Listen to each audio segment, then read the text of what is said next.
හරි එතකොට 2013 MCQ paper එක තමයි අපි සාකච්ඡා කරන්න ගමන් හිටියේ මේ අපේ පසුගිය විභාග ප්‍රශ්න පෙරහරුවේදී. එතකොට 2013 පේපර් එකේ අපි 27 වෙනි ප්‍රශ්නේ ලගන් අපි සාකච්ඡා කරා. ඒතකොට අපිට අද කතා කරන්න දෙන්නේ 28 වෙනි ප්‍රශ්නේ ඉඳන් ඉස්සරහට ටික තමයි සාකච්ඡා කරන්න දෙන්නේ. පැහැදිලිද? හරි එතකොට මම ආයිමත් කියන්න ඕනේ මේ මෙතන අපේ වැඩසටහනේ බලාපොරොත්තුව ඔක්කොම 1980 ඉඳන් සාමාන්‍ය ගොඩක් ළමයි 2020 වෙනකම් පාස් පේපර් කරනවානේ. හරි ඒතකොට අපේ බලාපොරොත්තුව මේ ඔක්කොම ප්‍රශ්න පත්‍ර සාකච්ඡා කරන එක නෙමෙයි. අපේ බලාපොරොත්තුව තමයි දුර්වල ළමයි නැත්නම් පාස් පේපර් එකක් තනියම කරගන්න බැරි ළමයි. ඒ ළමයින්ට අපි පොඩි උදව්වක් දීලා මේ පාස් පේපර් වල ප්‍රශ්න රටා කොහොමද අඳුනගන්නේ? ප්‍රශ්නයක් පටන් ගන්නෙ කොහොමද? ප්‍රශ්නයක් අපි ඉස්සරහට කරගෙන යන්නේ කොහොමද? පේපර් එක වැඩි ලකුණු ප්‍රමාණයක් ගන්නෙ කොහොමද? අන්න මේ වගේ ළමයින්ට අර වෙන ට්‍රැක් එක යන ළමයිව අපි මේ හරි ට්‍රැක් එකකට දාගන්න වැඩේ තමයි මෙතන කරන්නේ. හරි එතකොට ළමන් හිතන්නේ දැන් අපි පේපර් කිහිපයක් කතා කරා. දැන් ළමයි ටික හරි ට්‍රැක් එකට වැටිලා ඇති. දැන් තනියෙන් පාස් පේපර් කරගන්න පුළුවන් මට්ටමකට ඇවිත් ඇති කියලා මං හිතනවා. හරි අපි බලමු එන 28 වෙනි ප්‍රශ්නේ ඉඳන්. දැන් විභාගෙට තව බොහොම පොඩි කාලයයි තියෙන්නේ. විභාගෙ දැන් ගොඩක් ළමයි අහන්නේ විභාගෙ කල්යයිද කියලා. ඒක ගැන හිතන්න ඕනේ නෑනේ තමන් ඔක්තෝබර් මාසේ විභාගෙ තියෙනවා කියලා දැනට කියලා තියෙන ඔක්තෝබර් විභාගෙ තියෙනවා කියලා හිතාගෙන වැඩ කරන්න.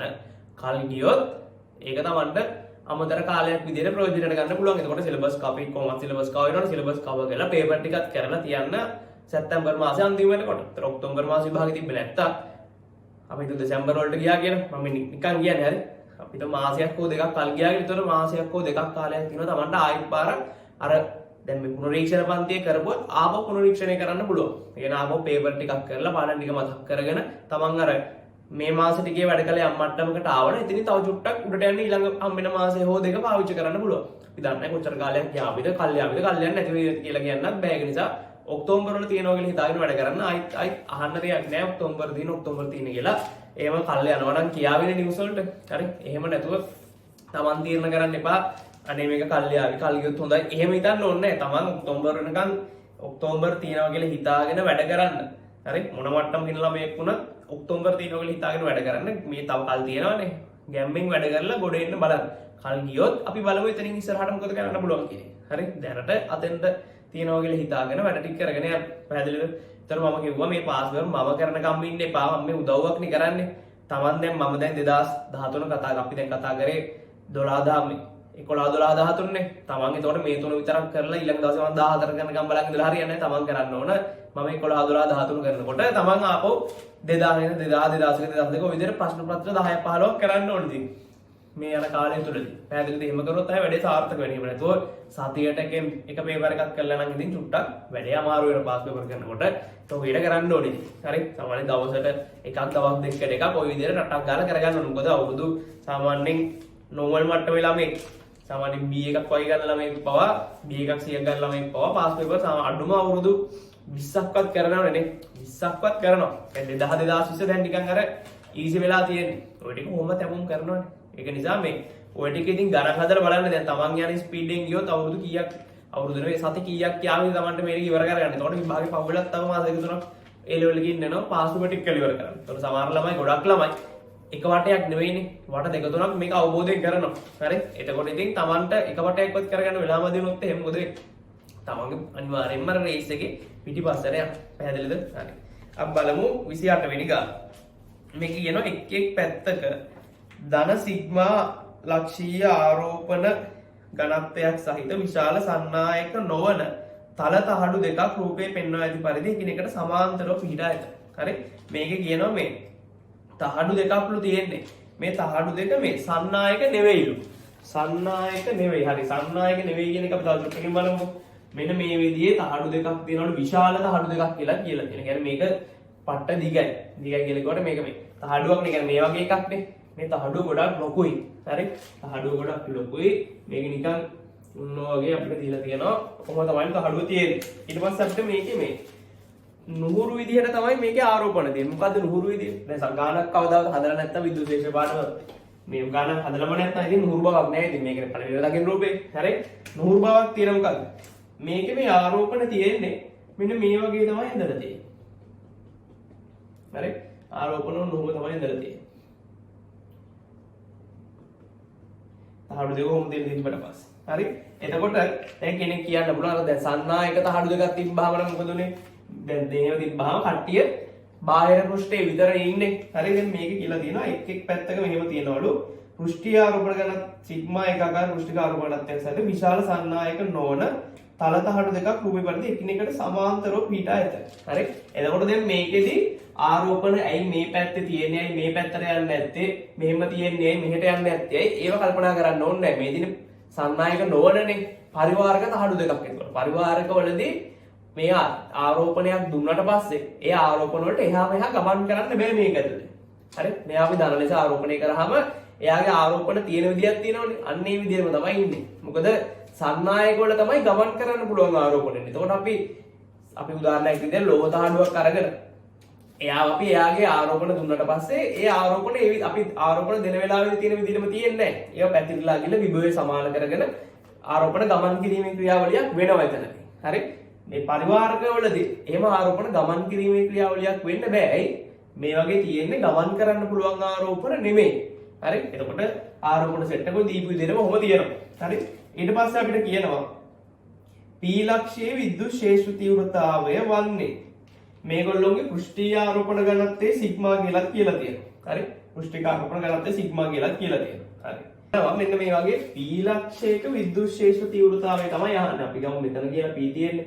මේ P ලක්ෂයේ විද්‍යුත් ශේෂ්ඨ තීව්‍රතාවය තමයි අහන්නේ. දැන් කොහොමද අපි ගාන හදන්නේ? දැන් මේක කරන්න තියෙන ලේසිම විදිය තමයි ගවුස් පෘෂ්ඨයක් නිර්මාණය කරලා ගවුස් ප්‍රමේය දාලා අපිට පුළුවන් මෙයාගේ තීව්‍රතාවය සොයාගන්න. හරි. එතකොට මේ ගවුස් පෘෂ්ඨය අඳිනකොට අපිට නිර්මාණය කරන්න පුළුවන් ක්‍රම කීපයක් තියෙනවා. ඒක ලේසි ක්‍රමයක් කියලා දෙන්න. හරි.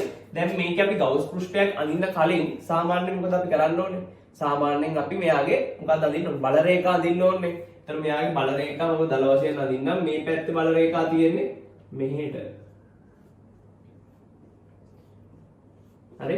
මේ මැද්දේ අපිට හිතන්න පුළුවන් බල රේඛා නැහැ කියලා. හරි. ශ්‍රේෂ්ඨ තීව්‍රතාව ශූන්‍යයි කියලා.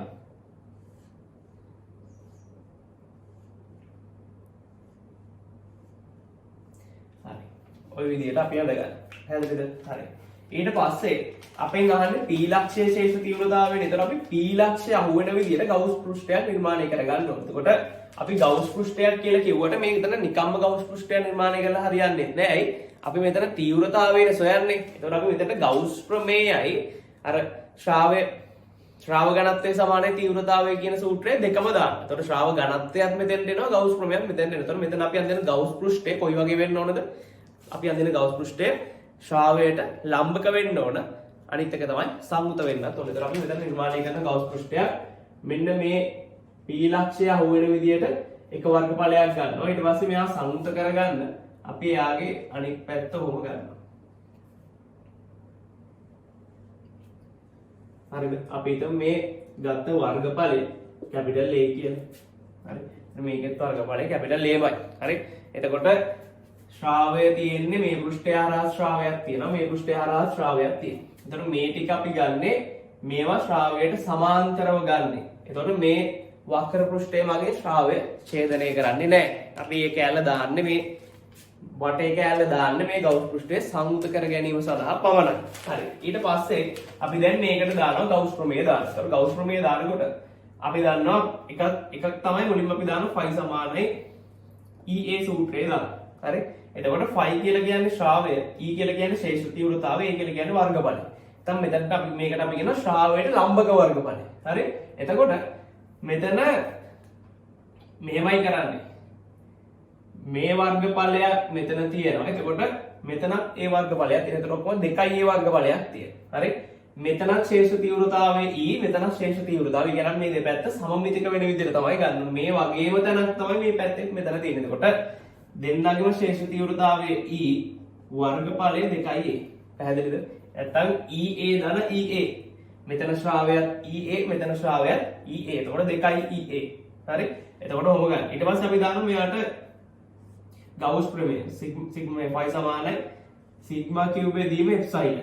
හරි? සිග්මා කියුබේදීම එප්සයිලන් දාන්න. එතකොට මෙතන වාතයේ තියෙන එප්සයිලන් නෝට් කියලා දාන්න පුළුවන්. එතකොට මේ සිලින්ඩරය ඇතුලේ තියෙන නැත්නම් මේ ගවුස් පෘෂ්ඨය ඇතුලේ තියෙන ආරෝපණයේ වීජයික කීයද? මේක අපිට කියලා තියෙනවා පෘෂ්ඨීක ආරෝපණ ඝනත්වයේ සිග්මා. ඒ කියන්නේ ඒකක වර්ගඵලයක තියෙන ආරෝපණ ප්‍රමාණය සිග්මා. එතකොට මෙතනක් තියෙනවා A වර්ගඵලයක්. මෙතනක් තියෙනවා ඒ වර්ගඵලය. එහෙනම් කොච්චර ආරෝපණ ප්‍රමාණයක් තියෙනවද මේක ඇතුලේ? ඒකක වර්ගඵලයක නම් සිග්මා. එහෙනම් 2a වර්ගඵලය කොච්චරක් තියෙනවද? එකකට සිග්මා දිනවන 2a වලට 2a සිග්මා. එහෙනම් මෙතෙන් දෙන්නේ 2a සිග්මා බෙදීම එප්සයිලන්. හරි. දැන් ඔන්න අපි මෙයා මේ දෙන්න හරහා තියෙන ශ්‍රාවය ක්‍රම දෙකකට සොයාගත්තා. එකක් තමයි මොකද්ද? ශ්‍රාව ඝනත්වය ඇසුරින් සොයාගත්තා මේ විදිහට. අනිත් එක තමයි ගෞස් ප්‍රමේය දාලා සොයාගත්තා මේ විදිහට. ඊට පස්සේ අපි මේ දෙක සමාන කරනවා. මේකයි මේකයි සමාන. විතර අපිට e වාරයක් 2a සමානයි. 2a එප්සයිලන් බෙදීම එප්සයිලන් නෝට. ඒතර 2a 2a කැපෙනවා අපිට e සමානයි සිග්මා බෙදීම එප්සයිලන් නෝට. එකෙන් උත්තරේ කිය දෙන්නෝනේ. උත්තරේ අංක 2 තමයි එන්න ඕනේ. හරි. උත්තරේ අංක 2 තමයි එන්න. හරි. හදාගන්න ගන්න.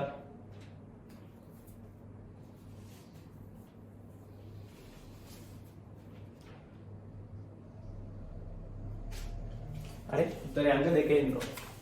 ඊට පස්සේ බලන්න 29 වෙනි ගාන. 29 වෙනි ගානත් අහලා තියෙන්නේ අපේ විද්‍යුත් ශ්‍රේෂ්ඨ පාඩමෙන්මයි අහලා තියෙන්නේ. හරි. විද්‍යුත් ශ්‍රේෂ්ඨ පාඩමෙන්මයි එකත් අහලා තියෙන්නේ. හරි. මේව ලියා ගන්න මම වෙලාවක් දෙන්නේ නැහැ. මොකද වීඩියෝ එක නවත්තලා ලියා ගන්න පුළුවන් නේ කොහොම කරන්නේ. හරි. ඊට පස්සේ බලන්න 29 වෙනි ගාන. 29 ගානේ අපිට කියන මෙන්න මෙහෙම කතන්දරයක් තියෙනවා. හරි. විද්‍යුත් ශ්‍රේෂ්ඨයක් සහ සමවිභව පෘෂ්ඨ පිළිබඳව පහත විද්‍යුත් ශ්‍රේෂ්ඨ සහ සමවිභව පෘෂ්ඨ පිළිබඳව කරලා තියෙන ප්‍රකාශන තුනක් තියෙනවා. මේ වගේ සත්‍ය වන්නේ මොනවද කියලා යහන්න. පළවෙනි ප්‍රකාශනය කැපිටල් A. විද්‍යුත් ශ්‍රේෂ්ඨ රේඛා කියන්නේ බල රේඛා, හරි, ශ්‍රාව රේඛා සමවිභව පෘෂ්ඨවලට සෑම විටම එකිනෙකට ලම්බක වෙයි. හරි. ඔව් ඒක අපි ඉගෙන ගන්න තියෙන එක අපි පාඩම කරනකොට තරු ලකුණක් දාලා ලියා ගත්තා. සමවිභව පෘෂ්ඨයි මොනවද අපි සමවිභව පෘෂ්ඨයි බල රේඛායි එකිනෙකට ලම්බකව අපි බල රේඛා කරනකොටත් ලියා ගන්න සමවිභව පෘෂ්ඨ කරනකොට ඉතින් ඔක අපි ඉගෙන ගන්නවා අනිවාර්යෙන්ම. හැම නිතරේදීම මොකද වෙන්නේ? විද්‍යුත් බල රේඛා, විද්‍යුත් ශ්‍රේෂ්ඨ රේඛා සමවිභව පෘෂ්ඨ වලට ලම්බකව මූලික තීරයක අපි පාඩමේ ඉගෙන ගන්න. ඒතකොට එහෙනම් ඒ ප්‍රකාශනේ අමූලික ඇත්ත ඒක හරි. ඊට පස්සේ B බලන්න. B වලදී කියනවා සමවිභව පෘෂ්ඨයක් මත ඇති සියලුම ලක්ෂවල විද්‍යුත් ශ්‍රේෂ්ඨ තීව්‍රතාවයේ විශාලත්වය. විද්‍යුත් ශ්‍රේෂ්ඨ තීව්‍රතාවය නෙමෙයි දිශාව ගැන සලකන්න කියලා නෑ. විශාලත්වය එකම විය යුතුයි. විශාලත්වය එකමද? සමවිභව පෘෂ්ඨයක් මත ඇති සියලුම විද්‍යුත් ශ්‍රේෂ්ඨ තීව්‍රතාවයේ විශාලත්වය එකම විය යුතුයි. එතකොට සමහර ළමයින්ට මෙතනදී ටක් ගාලා වැරදි උත්තරයක් විතර එනවා. සාමාන්‍යයෙන් අපිට පුරුදු විද්‍යුත් ශ්‍රේෂ්ඨයක් තමයි මේ වගේ එකේ.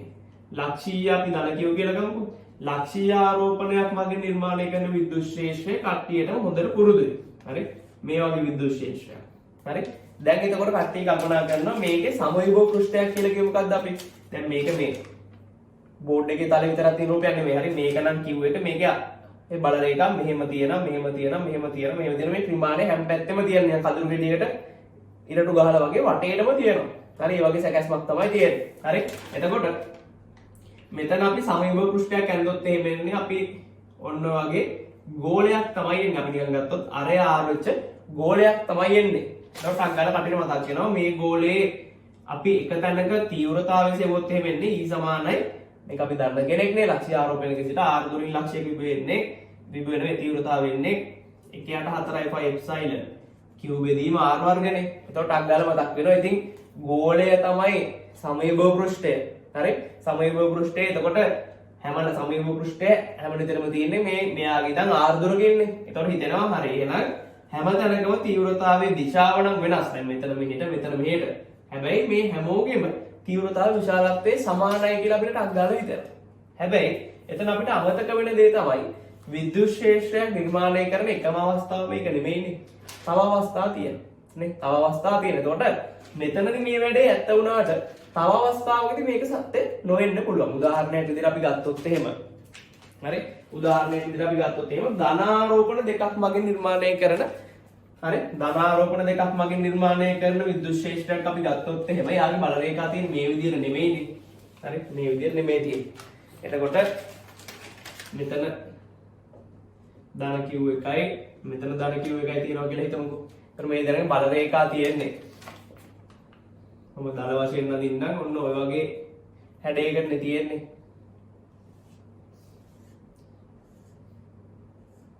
හරි?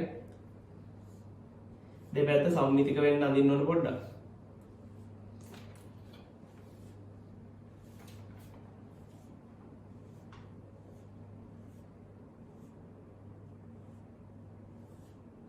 මදි මේ පැත්තේ.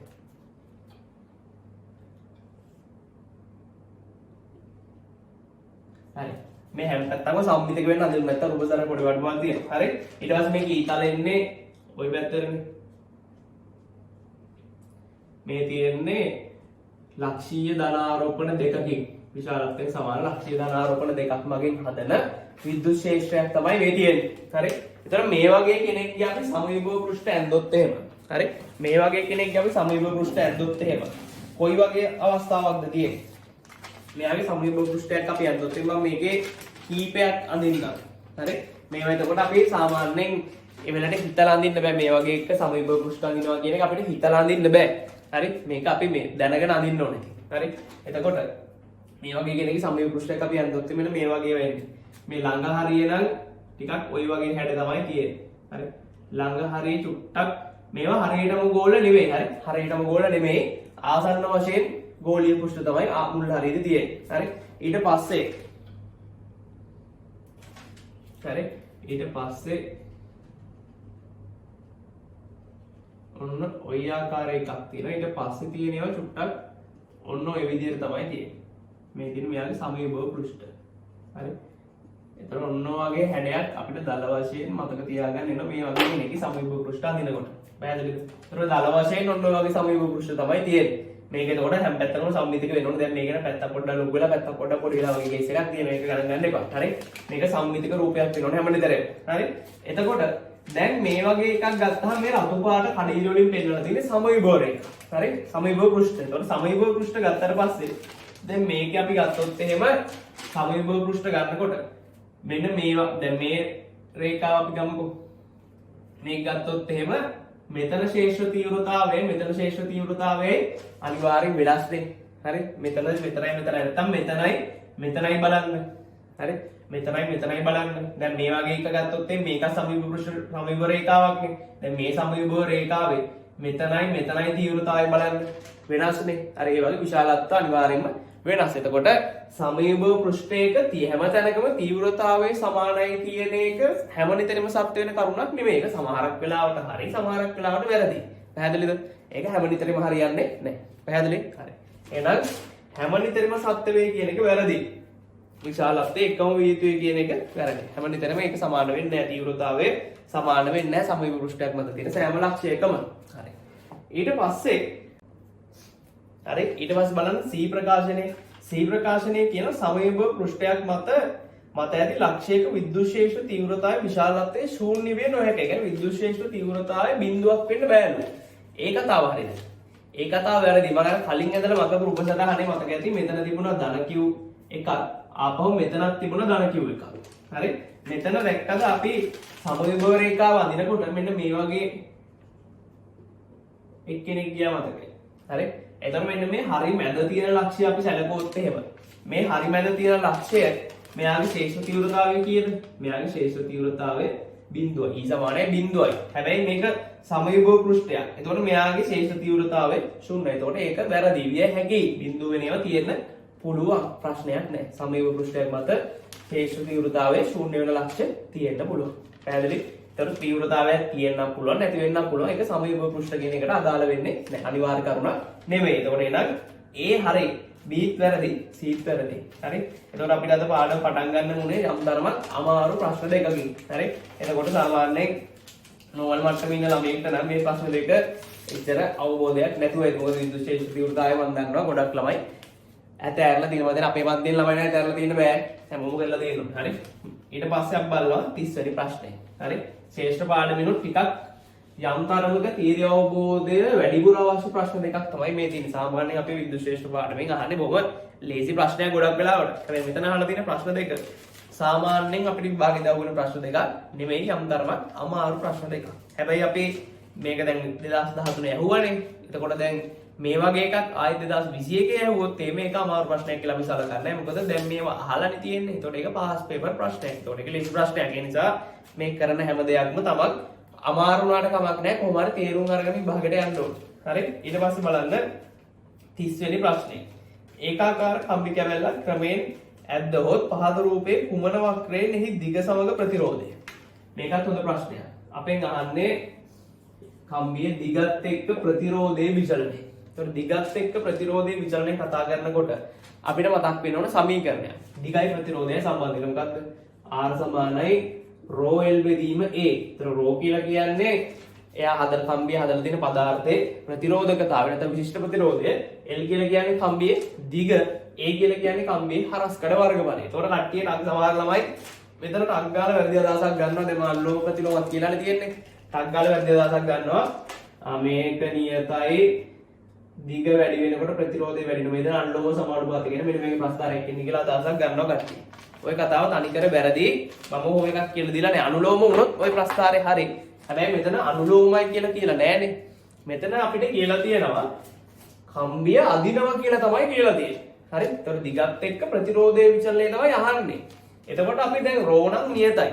කම්බියක් ඇද්දා කියලා එයා හදලා තින්නේ. දැන් යකඩ කම්බියක් ඇද්දාම ඒක තඹ වෙනවද රත්තරන් වෙනවද නෑනේ. හරි? යකඩමනේ තියෙන්නේ. ඒතකොට විශිෂ්ට ප්‍රතිරෝධය නියතයි. ρ නියතයි. L සහ A ගැන අපි බලන්න ඕනේ. දැන් අපි ලොකු කම්බියක් අරගෙන මේක ඇද්දොත් මොකද වෙන්නේ? කම්බිය එන්නේ මොකද වෙන්නේ? හීනි වෙනවනේ. එතකොට හරස්කඩ වර්ග බලය නියතයි දෙනන්නේ. හරස්කඩ වර්ග බලය නියත නැහැ. එහෙනම් මෙන්න මෙයාව රවුම් කරපු එක තමයි වැරදි. ρ විතරක් රවුම් කරා නම් හරි. එතකොට එලුත් වෙනස් වෙනවා, ඒත් වෙනස් වෙනවා. එතකොට එහෙනම් මේ ප්‍රස්තාරේ අපිට කියන්න පුළුවන් මොකක් කියලාද? මේක සරල රේඛීය ප්‍රස්තාරයක් නෙමෙයි එන්නේ ඉතින් මුන් දෙන්න. අනුලෝම නැහැනේ. හරි. අපි බලමු මේක කොහොමද අපි ගණිතමය පදනමකින් ගන්නෙ කියලා. R සමානයි ρ L බෙදීමේනේ. දැන් අපි හිතමු මේක තමයි අපි අඳින කම්බිය. මේ කම්බියේ දිග L, මෙයාගේ හරස්කඩ වර්ග බලය A. හරි? දැන් කම්බිය අපි අදිනකොට කම්බියේ නියත දෙයක් තියෙනවා. මොකක්ද? එකක් ඒකයි අපිට කම්බි ස්කන්ධය නියතයි. කම්බිය අදිනකොට බර වෙනස් වෙන්නේ නැහැ. තව මොකක්ද? කම්බිය ඇද්දා කියලා කම්බියේ පරිමාව වෙනස් වෙනවද? නැහැ. කම්බියේ පරිමාව නියතයි. කම්බියේ පරිමාව නියතයි. V නියතයි. එතකොට මේ කම්බියේ පරිමාව අපිට ලියත හැකි මොකක් විදිහටද? හරස්කඩ වැඩි කිරීම දිග කියලා. එහෙනම් අපි ලියනවා V සමානයි AL කියලා. හරි? V සමානයි AL කියලා අපි ලියනවා. අපිට එනවා ওই විදියට. දැන් අපිට L ඕනේ. අපි මේකෙන් A උත්තර කරනවා. එතන අපිට A සමානයි V බෙදීම L. දැන් මෙන්න මේ A කියන එකානේ අපිට කරදරේ. මේ දෙන්න අතර සම්බන්ධයක් ගන්න බෑ මූ ඉන්න එක. මූ අයින් කරන්න. ඌ නියතත් නෑනේ. එහෙනම් අපි මේක දානවා අතෙන්. එතකොට අපිට එනවා මේ විදිහේ සම්බන්ධය. R සමානයි ρ L බෙදීම V බෙදීම L. මේ L යන උඩට. R සමානයි ρ L වර්ග බෙදීම V. දැන් වැඩේ හරි. මූත් නියතයි. එතකොට මේ දෙන්නම නියතයි. එතකොට මේ කෑල්ල නියතයි. එතකොට මෙයයි මෙයයි අනුලෝම සමානුපාතිකයි. දැන් කියනවා එහෙනම් දැන් ඉන්නේ අර රේඛීය ප්‍රස්ථාරයේද? ඒත් නෑ. R L ට නෙමෙයිනේ අනුලෝම. L වර්ගයට. ඒ කියන්නේ මේක නිකන් මොන වගේ ප්‍රස්ථාරයක්ද දෙන්න y සමානයි x වර්ග වගේ ප්‍රස්ථාරයක් එන්න ඕනේ. ඒ කියන්නේ වක්‍ර ප්‍රස්ථාරයක් එන්න ඕනේ. එතකොට මේ ප්‍රස්ථාරය එන්න ඕන. මේක විදිහට අපි ගත්තොත් එහෙම උත්තරය අංක 5 තමයි එන්න ඕන. ඔය විදිහේ ප්‍රස්ථාරයක් තමයි. මේකේ දිග බිඳුව අවස්ථාව අපි ගන්න. මේක දිග බිඳුව කරන්න බෑනේ අපිට. ඒ නිසා පොඩි තැනකින් පටන් අරගෙන ඔහොම වැඩි වෙන එකක් තමයි එන්න ඕන. පැහැදිලි? හරි. එහෙනම් ඔන්න ප්‍රස්ථාරයේ උත්තරය අංක 5 තමයි ගන්න තියෙන්නේ. හරි. අපි කතා කරේ 30 වෙනි ප්‍රශ්නේ. 30 ප්‍රශ්නේ. හරි. ඊට පස්සේ 31 ප්‍රශ්නය අපිට කතා කරන්න තාම චුම්බක ශාස්ත්‍ර පාඩම කරලා නැහැ. සාමාන්‍ය තියරි කරන්නේ නැතුව අපිට චුම්බක ශාස්ත්‍ර පාඩමේ ප්‍රශ්න චුට්ටක් කතා කරන්න අපහසුයි. මොකද චුම්බක ශාස්ත්‍ර කියලා කියන්නේ සුපිරි තියරි තියෙන පාඩමක්. ඒක අපි තියරි තාම කරේ නැහැ. ඒක කරනකොට අපි සුපිරියටම කියලා දෙනවා. හරි. ඊට පස්සේ 32 ප්‍රශ්නේ. ඕකේ ඔය 32 ප්‍රශ්නය අමුතු ප්‍රශ්නයක්. ඕක අපිට මේ හරි පුරුදු ප්‍රශ්නයක්. අපි එදිනදා ජීවිතේ දැකලා තියෙන જાතිය ප්‍රශ්නයක්. හැබැයි මේකේ මේ තියෙන භෞතික විද්‍යාව මොකක්ද කියන එක අපිට තේරුම් ගන්න චුට්ටක් අමාරුයි. හරි. අපි දැකලා තියෙනවා මේ ඔය මොනවා හරි දූවිලි වගේ වතුර උඩ පාවෙනකොට හරි නිකන් අපි හිතමු වතුර උඩ මොනවා හරි දූවිලි වගේ පාවෙනකොට අපි අතින් හදිස්සියේ හරි සබන් චුට්ටක් මේ ග්‍රාවණයට වැටුනොත් එහෙනම් මොකද වෙන්නේ? අර සබන් වලට බය වගේ අර දූවිලි ටික මෙහෙම දුවනවනේ වටේට ඈත් වෙනවා ටටක් ගාලා ඈත් වෙනවනේ. දූවිලි කොටට මේ සබන් චුට්ටක් වැටුනහම නැත්නම් රෙදි සෝදන කුඩු හරි ගමන චුට්ටක් වෙනවට පස්සේ අර ඒ සබන් කෑල්ල හරි රෙදි සෝදන කුඩු හරි මිශ්‍ර වෙච්ච තැන මොකද වෙන්නේ? එතන ඉඳන් වටේට මෙහෙම අර කට්ටියෙන් බය දුවනවා කියන දූවිලි අංශු ටික අර උඩ තිබ්බ අංශු ටික මෙහෙම ඈත් වෙලා යනවා. හරි. ඔන්න ඔය වගේ ප්‍රායෝගික කතාවකින් තමයි මේ 32 ප්‍රශ්නේ අහලා තියෙන්නේ. හරි. ඒතර මේ 32 ප්‍රශ්නය පිළිබඳව ඔයගොල්ලන්ට විශේෂ විවරණයක් 32 ප්‍රශ්නයේ සඳහාම වෙන් වෙච්ච වීඩියෝ එකක් මගේ channel එකේ තියෙනවා. මේ චුට්ටක් පරණ එකක් ගිය අවුරුද්දේ ගිය අවුරුද්දේ දාපු එකක් ගිය අවුරුද්දක විතර පරණ වීඩියෝ එකක්. හරි ගම්මිරිස් පැණේ කියලා ප්‍රශ්නයක් ඇති. අන්න ඒක බලන්න. හරි මේ channel එකේ උඩ පරණ වීඩියෝ වල ඇත්තේ ගම්මිරිස් පැණේ කියලා ප්‍රශ්නයක් ඇති. අන්න ඒකේ බොහොම ලස්සනට පැහැදිලි කරලා තියෙනවා. මෙන්න මේ ගම්මිරිස් කුඩු සම්බන්ධ ප්‍රශ්නේ කොහොමද අපි විසඳන්නේ කියන එක. පැහැදිලිද? එතකොට ඒක අනිවාර්යයෙන්ම බලන්න. ඒක බොහොම ලස්සනට පැහැදිලි කරලා තියෙනවා. මේ ප්‍රශ්නේ විතරක් සඳහා වෙනම වීඩියෝ එකක් වෙන් කරලා තියෙනවා. හරි එතකොට ඒක බලන්න එතන. ඊට පස්සේ අපි එනවා 33 ප්‍රශ්නයට. හරි 33ත් අපි තාම කරලා නැහැ නේ. ප්‍රත්‍යස්ථාන තාම කරේ නැහැ නේ. ප්‍රත්‍යස්ථාව කරේ නැහැ. හැබැයි මේක නම් බොහොම ලේසි ප්‍රශ්නයක්. හරි කවන්නේ අපි 34 සාකච්ඡා කරමු. 34 වෙනි ප්‍රශ්නේ. 34 ප්‍රශ්නේ අපිට කියනවා මෙහෙම. 34 ප්‍රශ්නේ කියනවා පරිපතයක් තියනවලු මේ විදිහට.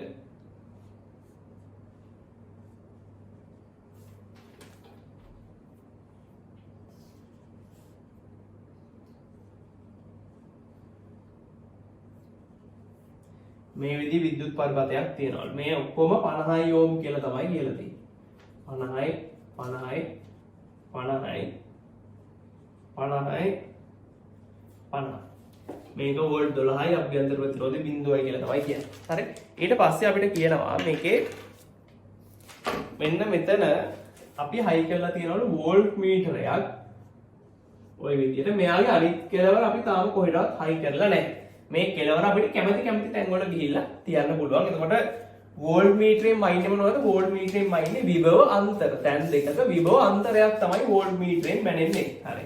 ඒත් අපිට කියන්නේ මෙන්න මේ A B C D E F කියන ලක්ෂවල අපි ගිහිල්ලා මේ වෝල්ට් මීටරයේ අනිත් කෙලවර තිබ්බහම වෝල්ට් මීටරයේ පාඨාංකයට ලැබිය හැකි අගයන්නේ විශාලත්ව විය හැක්කේ.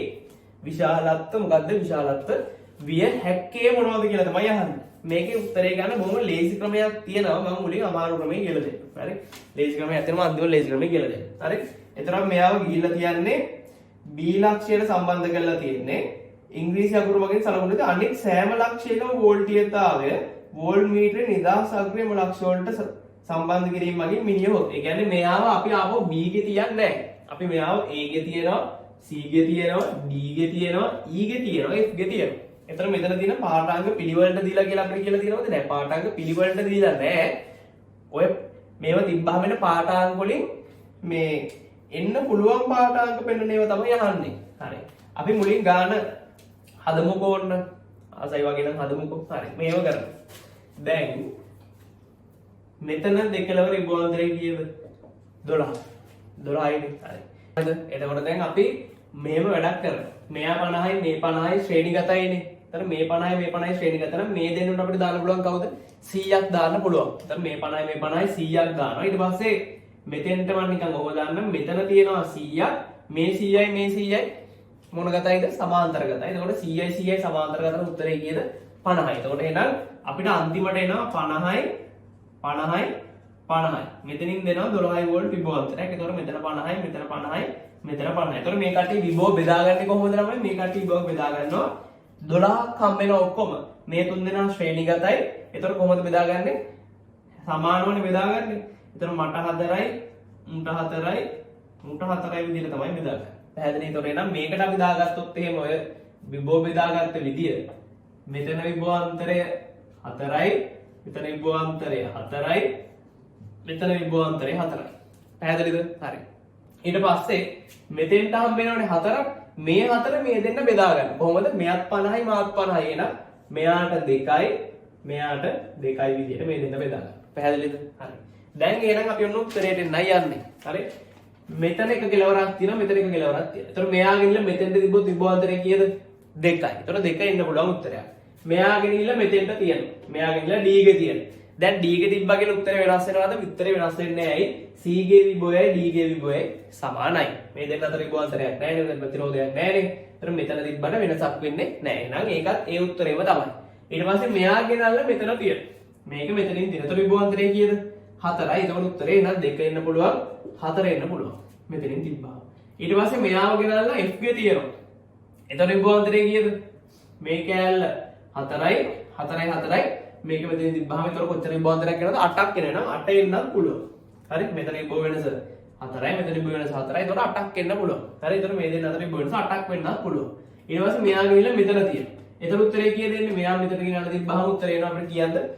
මෙතන විභව වෙනස 4යි එනවා. මෙතන විභව වෙනස උත්තරේ ඉන්නේ 4යි. එහෙනම් 2 4 8 තමයි එන්න පුළුවන් උත්තර. හරි 2යි 4යි 8යි කියන උත්තරේ අංක 3 තමයි එන්න ඕන. උත්තරේ අංක 3 තමයි එන්න ඕන. උත්තරේ අංක 3. පැහැදිලි? එහෙනම් 34ට උත්තරේ අංක 3 තමයි එන්න ඕන. හරි 34ට 3. මේකේ මම කියන්නේ කෙටි ක්‍රමයකුත් තියෙනවා කියලා. මොකද්ද කෙටි ක්‍රමය? කෙටි ක්‍රමය මොකද්ද? මේ පරිපතේ හැම ශාඛාවකම ධාරාව යනවා. හරි ධාරාව යනවා. එතකොට මෙයා අපි ආපහු මෙතන තියන්නේ නැහනේ. මෙතන තියන්නේ නැහැ. එතකොට මෙයාට මෙතන විභවයට සමාන වෙන කිසිම ලක්ෂයක් මේ පරිපතේ නැහැ. එහෙනම් උත්තරේ බිඳුව වෙන්න බෑ. බිඳුව වෙන නම් මේ යකාව ආපහු මෙතන තියන්න ඕනේ. එතන තියන්නේ නැහැ කියලා තමයි කියන්නේ. ඒතර බිඳුව උත්තරයක් වෙන්න බෑ. ඒතර උත්තරේ බිඳුව නැති වෙන්න ඕන. ඊට පස්සේ අනිත් දේ තමයි මේ පරිපතේ තියෙන ලොකුම විභව වෙනස කීයද? 12. ඒ 12 තියෙන්නේ මේ කෝෂයේ දෙකලවර තමයි 12ක විභවාන්තරයක් තියෙන්නේ. එතකොට 12ක විභවාන්තරයක් ගන්න නම් වෝල්ට්මීටරය හයි කරන්න ඕනේ මේ විදිහට. වෝල්ට්මීටරය හයි වෙන්න ඕනේ A ටයි F ටයි. ඒතර කොයි වෙලාවකවත් A සහ F සම්බන්ධ වෙන්නේ නැහැ. එතකොට 12 වෝල්ට් විභවාන්තරයක් කොයි වෙලාවකවත් එන්නේ නැහැ. 12න් දෙන ඒවා තමයි බෙදලා යන්නේ. පොඩි පොඩි තැන්වල විභවාන්තර මයින්ව මිසක් අපි A පතර විභවාන්තරේ කවදාවත් මයින්නේ නැහැ. එහෙනම් උත්තරේ 12 වෙන්නත් බෑ. එහෙනම් උත්තරේ බිඳුවක් නැහැ. 12ක් නැත්තම් උත්තරේ අංක 3 තමයි එන්නේ ඉතින්. හරි 0.12යි දෙකම නැති උත්තරයකට තියෙන අංක 3 විතරයි. පැහැදිලිද? එහෙනම් ඒකට උත්තරේ එන්න ඕනේ අංක 3 තමයි එන්න ඕනේ. හරි. ඊට පස්සේ 35 වෙනි ප්‍රශ්නේ මම දැන් මෙතන සාකච්ඡා කරන්න යන්නේ නැහැ. මොකද 35 අපි මේ පහුගිය සතියේ අපේ ආලෝකයේ රිපීට් රිවිෂන් එකේදී කතා කරා. ආලෝකයේ රිපීට් රිවිෂන් එකේ පළවෙනි වීඩියෝ එකේදී කතා කරා මේ ප්‍රශ්නේ. ඒකට ඒකට උත්තරේ ඉන්නේ 35ට උත්තරය යන උත්තරය අංක 4 තමයි ඉන්නේ. 0.4යි 4. ඔක ප්‍රසිද්ධ ප්‍රශ්නයක්. අපි ඒක මේ ළඟදී සාකච්ඡා කරා. බොහොම පැහැදිලිව සාකච්ඡා කරා. උත්තරය අංක 4 ඉන්නවා. ඊට පස්සේ අපි බලනවා 36 වෙනි ප්‍රශ්නේ. 36. දැන් බලන්න 36 වෙනි ප්‍රශ්නේ. වාෂ්ප පාඩමෙන් ගාන අහලා තියෙනවා. වාෂ්ප පාඩමෙන් ගාන අහලා තියෙන සාමාන්‍යයෙන් වාෂ්ප ගාන ළමයි අමාරුයි කියලා තමයි සලකන්නේ. හැබැයි වාෂ්ප ගාන ඔය කියන තරම් අමාරු නෑ. අපි බොහොම ලස්සනට පන්තිවලදී වාෂ්ප ගාන කියලා දීලා තියෙනවා. හරි. ඒක මේ අර කියන තරම් යකා කල්ලේ වගේ ප්‍රශ්නයක් තමයි තියෙන්නේ. හරි. 199ක් අවස්ථාවලදීම වාෂ්ප ගාන ලේසි. ඉතින් සමහර අවස්ථා තියෙනවා වාෂ්ප ගාන වරණ අවස්ථා ඉඳලා හිටලා තියෙන ඒක ඕන පාඩමක තියෙනවානේ. යාන්ත්‍ර විද්‍යා පාඩමේ වුණත් ආලෝකයේ පාඩමේ වුණත් අමාරු ප්‍රශ්න ඉතින් කාලයකට වාරයක් අහනවා. එහෙම නැතුව හැමදාම වාෂ්ප ගාන අමාරු කියලා සංසිද්ධියක් එහෙම කතන්දරයක් නැහැ. 36 වෙනි ගානේ කියනවා මෙහෙම කාබර උෂ්ණත්වයේ θ නෝට් සහ ආරම්භක පරිමාව v. හරි. උෂ්ණත්වයේ θ නෝට් පරිමාව v වෙච්ච කාමරයක් තියෙනවා. නැත්නම් සංයුක්ත අවකාශයක් තියෙනවා. අසන කාමරයක් තියෙනවලු. ඊට පස්සේ මෙයාගේ අපි වායු සමීකරණයක් පාවිච්චි කරලා හරි මෙයාගේ සාපේක්ෂ ආර්ද්‍රතාවය x කියලා කියන. මෙයාගේ ආරම්භක උෂ්ණත්වයේ θ නෝට් මෙයාගේ සාපේක්ෂ ආර්ද්‍රතාවය x මෙයාගේ පරිමාව v. හරි ඊට පස්සේ මේ කාමරේදී පරිමාව වෙනස් වෙන්නේ නැහැ නේ. අපි මේකට AC එකක් හයි කරලා කියන්නේ වායු සමීකරණයක් හයි කරලා මෙයාගේ උෂ්ණත්වය අපි θ1 සහ සාපේක්ෂ ආර්ද්‍රතාවය y දක්වා අඩු කරනවා කියලා කියනවා. සාමාන්‍යයෙන් වායු සමීකරණයකින් කරන්නේ උෂ්ණත්වයක් අඩු කරනවා ඒත් එක්කම මේ ඇතුලේ තියෙන ජල වාෂ්ප ප්‍රමාණයත් අයින් කරනවා. හරි. ඒතර වායු සමීකරණයකින් සාපේක්ෂ ආර්ද්‍රතාවය නිර්පේක්ෂ ආර්ද්‍රතාවය දෙකම අඩු කරනවා. හරි. ඊට අමතරව උෂ්ණත්වයක් අඩු කරනවා. ඒ නිසා අපිට AC එකක් ඇතුලේ ඉනකොට සීතලක් වගේම නිකන් වියලි බවකුත් දැනෙනවා. කියන්නේ නිකන් ඇඟ වේලිලා වගේම ගතියක් දැනෙනවා සාමාන්‍ය AC එකක ඉන්නකොට. හරි. එතකොට නිතර වතුර බොන්න එහෙම කියලා කියන්නේ ඒකයි. හරි. අපිට අර AC වලින් දාඩිය දාන්න තියෙන එක හේතුවක් තමයි සීතලත් එක හේතුවක් අනිත් එක තමයි මේක. ආර්ද්‍රතාවය ගොඩක් අඩුයිනේ. අපිට ජල වාෂ්ප ගොඩක් අඩුයි නිසා අපිට දාඩිය බිඳුවක් හරි ආවොත් මේකට ටක් ගාලා වාෂ්ප බවන වෙලා යනවා. එතකොට අර දාඩිය වැක්කිරන ගතියක් එන්නේ නැහැ AC එකක් ඇතුලේ ඉන්නකොට. පැහැදිලිද? හරි. එතකොට අපිට කියනවා මේ AC එක මගින් මෙයාව මේ තත්ත්වයට ගේනවා. අපිට දැන් මේ AC එකේ ක්‍රියාව ඕනේ නැහැ. ඔක විතරයි ඕනේ. ඊට පස්සේ අපිට මෙන්න මේ ගානේ ඔතෙන් එනකන් තේරුම් ගන්න බොහොම ලේසි. ඊට පස්සේ අපිට පොඩ්ඩක් අර පැඩලිලි සහිත කතාවක් කියන මෙන්න මෙහෙම. අපිට කියනවා මේ θ නෝට් සහ θ1ට අදාළ තුෂාරාංකවලදී වාතයේ නිරපේක්ෂ ආර්ද්‍රතාවයන් A නෝට් සහ A1 වෙලා කියලා A1 කතන්දරයක් කියන. හරි. එතකොට අපි චුට්ටක් ඒක තියමුකෝ. හරි. මෙහෙමයි කියන්නේ. හරි. මේක වෙනම තේරුම් ගමු. අපි ගමු මෙහෙම කියනවා.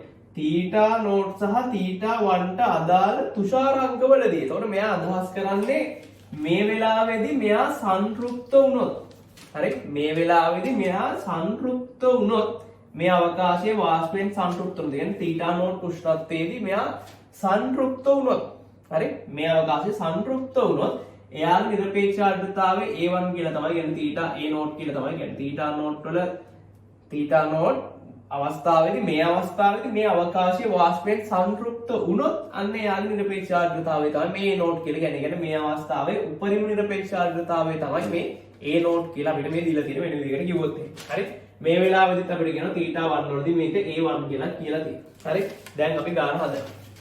දැන් එතකොට අපි දන්නවා සාපේක්ෂ ආර්ද්‍රතාවය කියලා කියන්නේ මොකක්ද?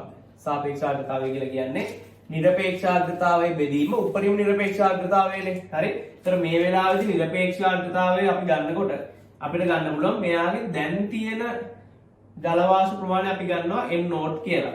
ඊට පස්සේ මෙයාගේ තියෙන ජල වාෂ්ප ප්‍රමාණය අපි ගන්නවා m1 කියලා. හරි. m1 කියලා ගන්නතොට නම් x කියලා කෙනා සමාන වෙනවා.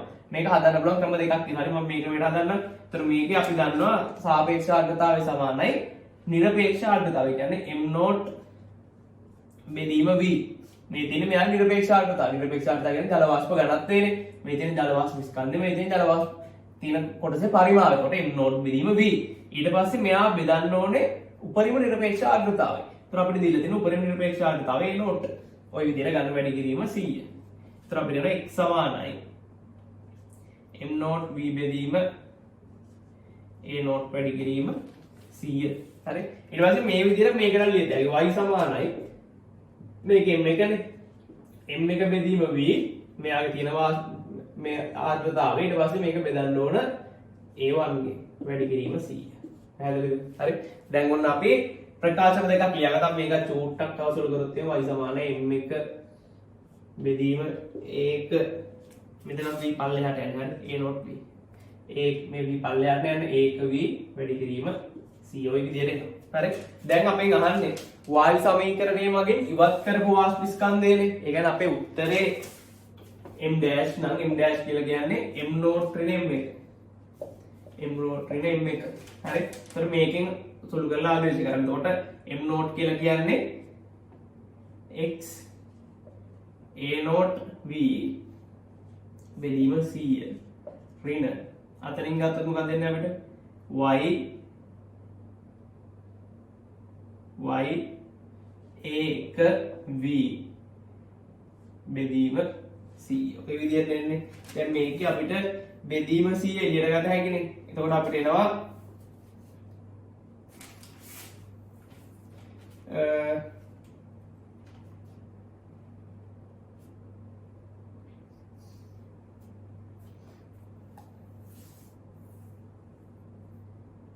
හරි 100 එළියට ගන්න දෙයක් නැහැ. උත්තරේ අංක එකේ තියෙන නේද ලස්සන මේ උත්තරේ 100 පොදු අර ඒ විදිහට දාලා මේ විදිහට x a not v ඍණ y a1v බෙදීම 100 අපිට ඕන නම් v බෙදීම 100 එළියට ගන්න පුළුවන්. මේකේ උත්තරේදී එහෙම කරලා නැති නිසා අපි කරන්න යන්න ඕන නෑ. කියන උත්තරේ කීයද එන්නේ? උත්තරේ එන්නේ අංක 1 තමයි එන්න ඕන. 36ට උත්තරේ අංක 1 තමයි එන්න ඕන. පැහැදිලි? 36ට උත්තරේ අංක 1 එන්නේ.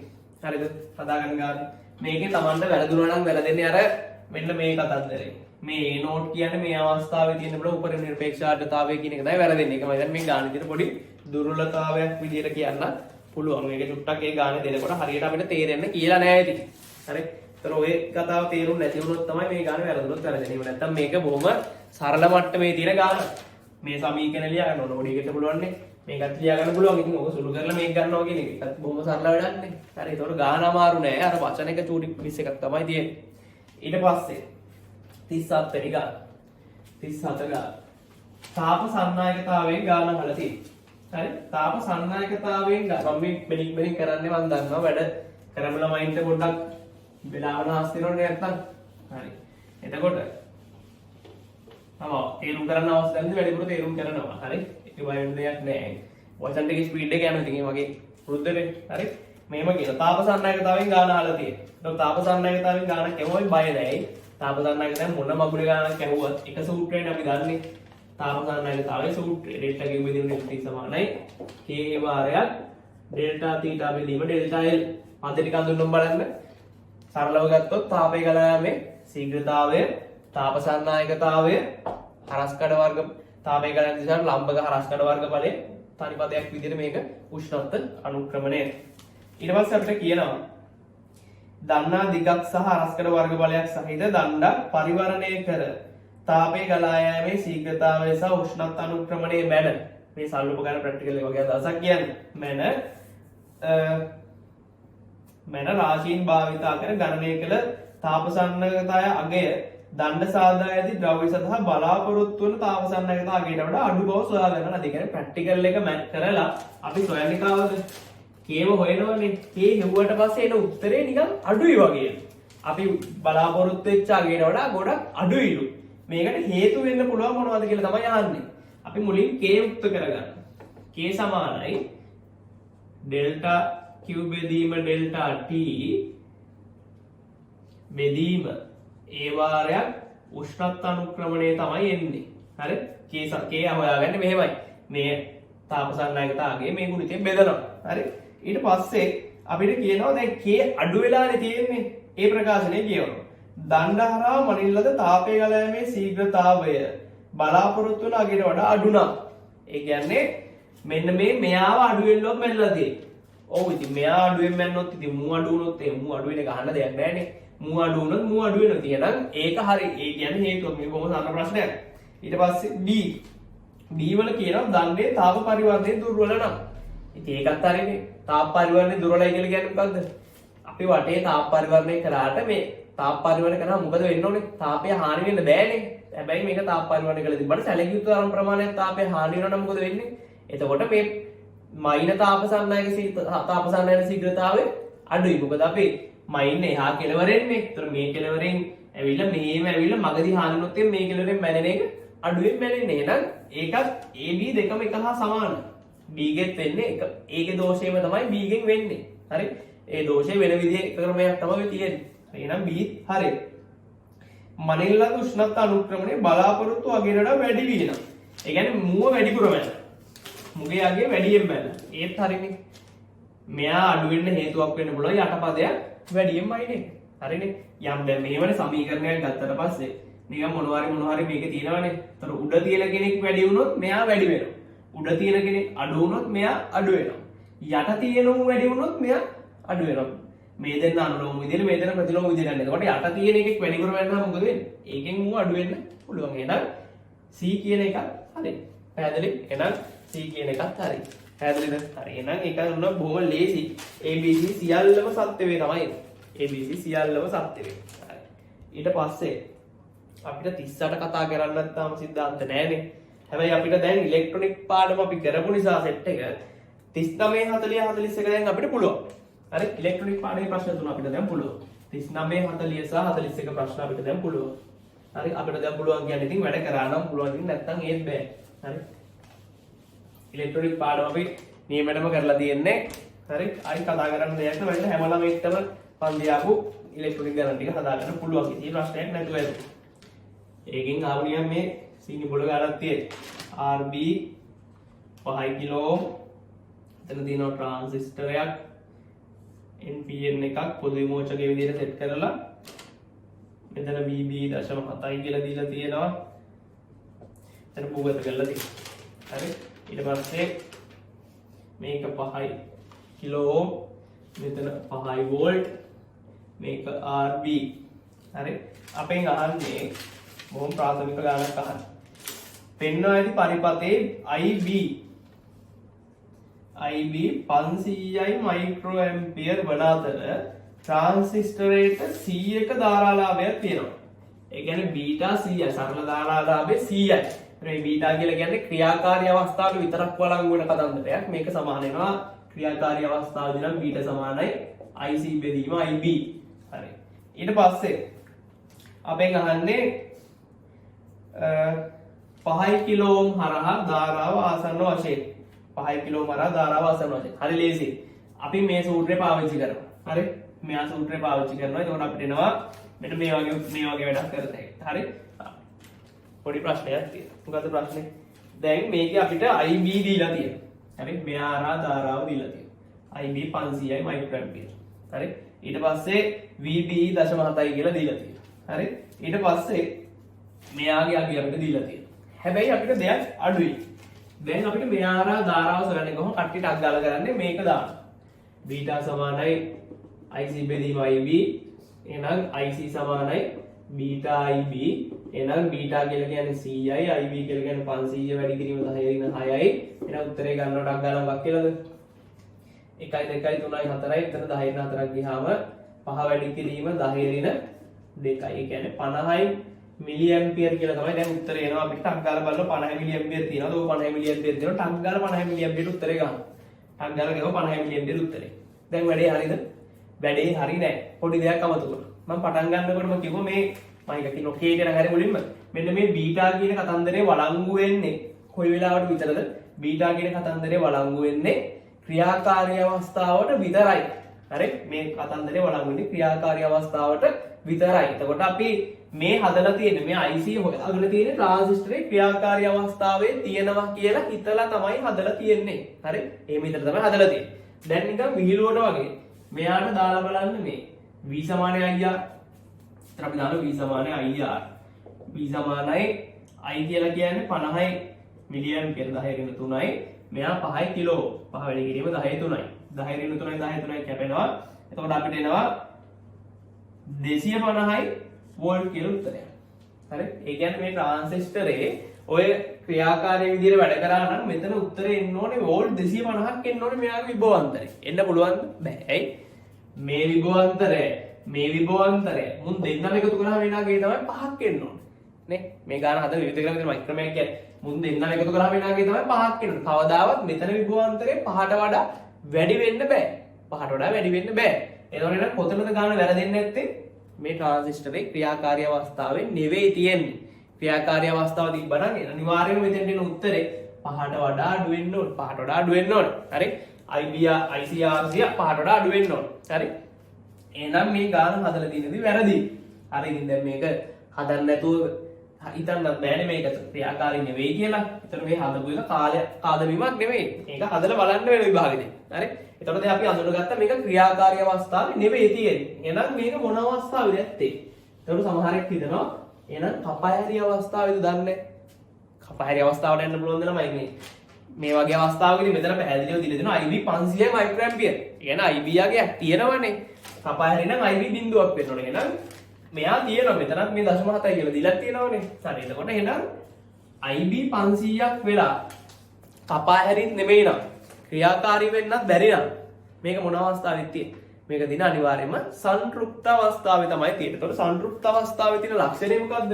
සංතෘප්ත අවස්ථාවේ තියෙන ලක්ෂණය තමයි මේ වෙලාවේදී VCE බිඳුවයි. එහෙනම් වෙන්න මේ VCC සමාන වෙනවා මේ වෙලාවේදී ICRC.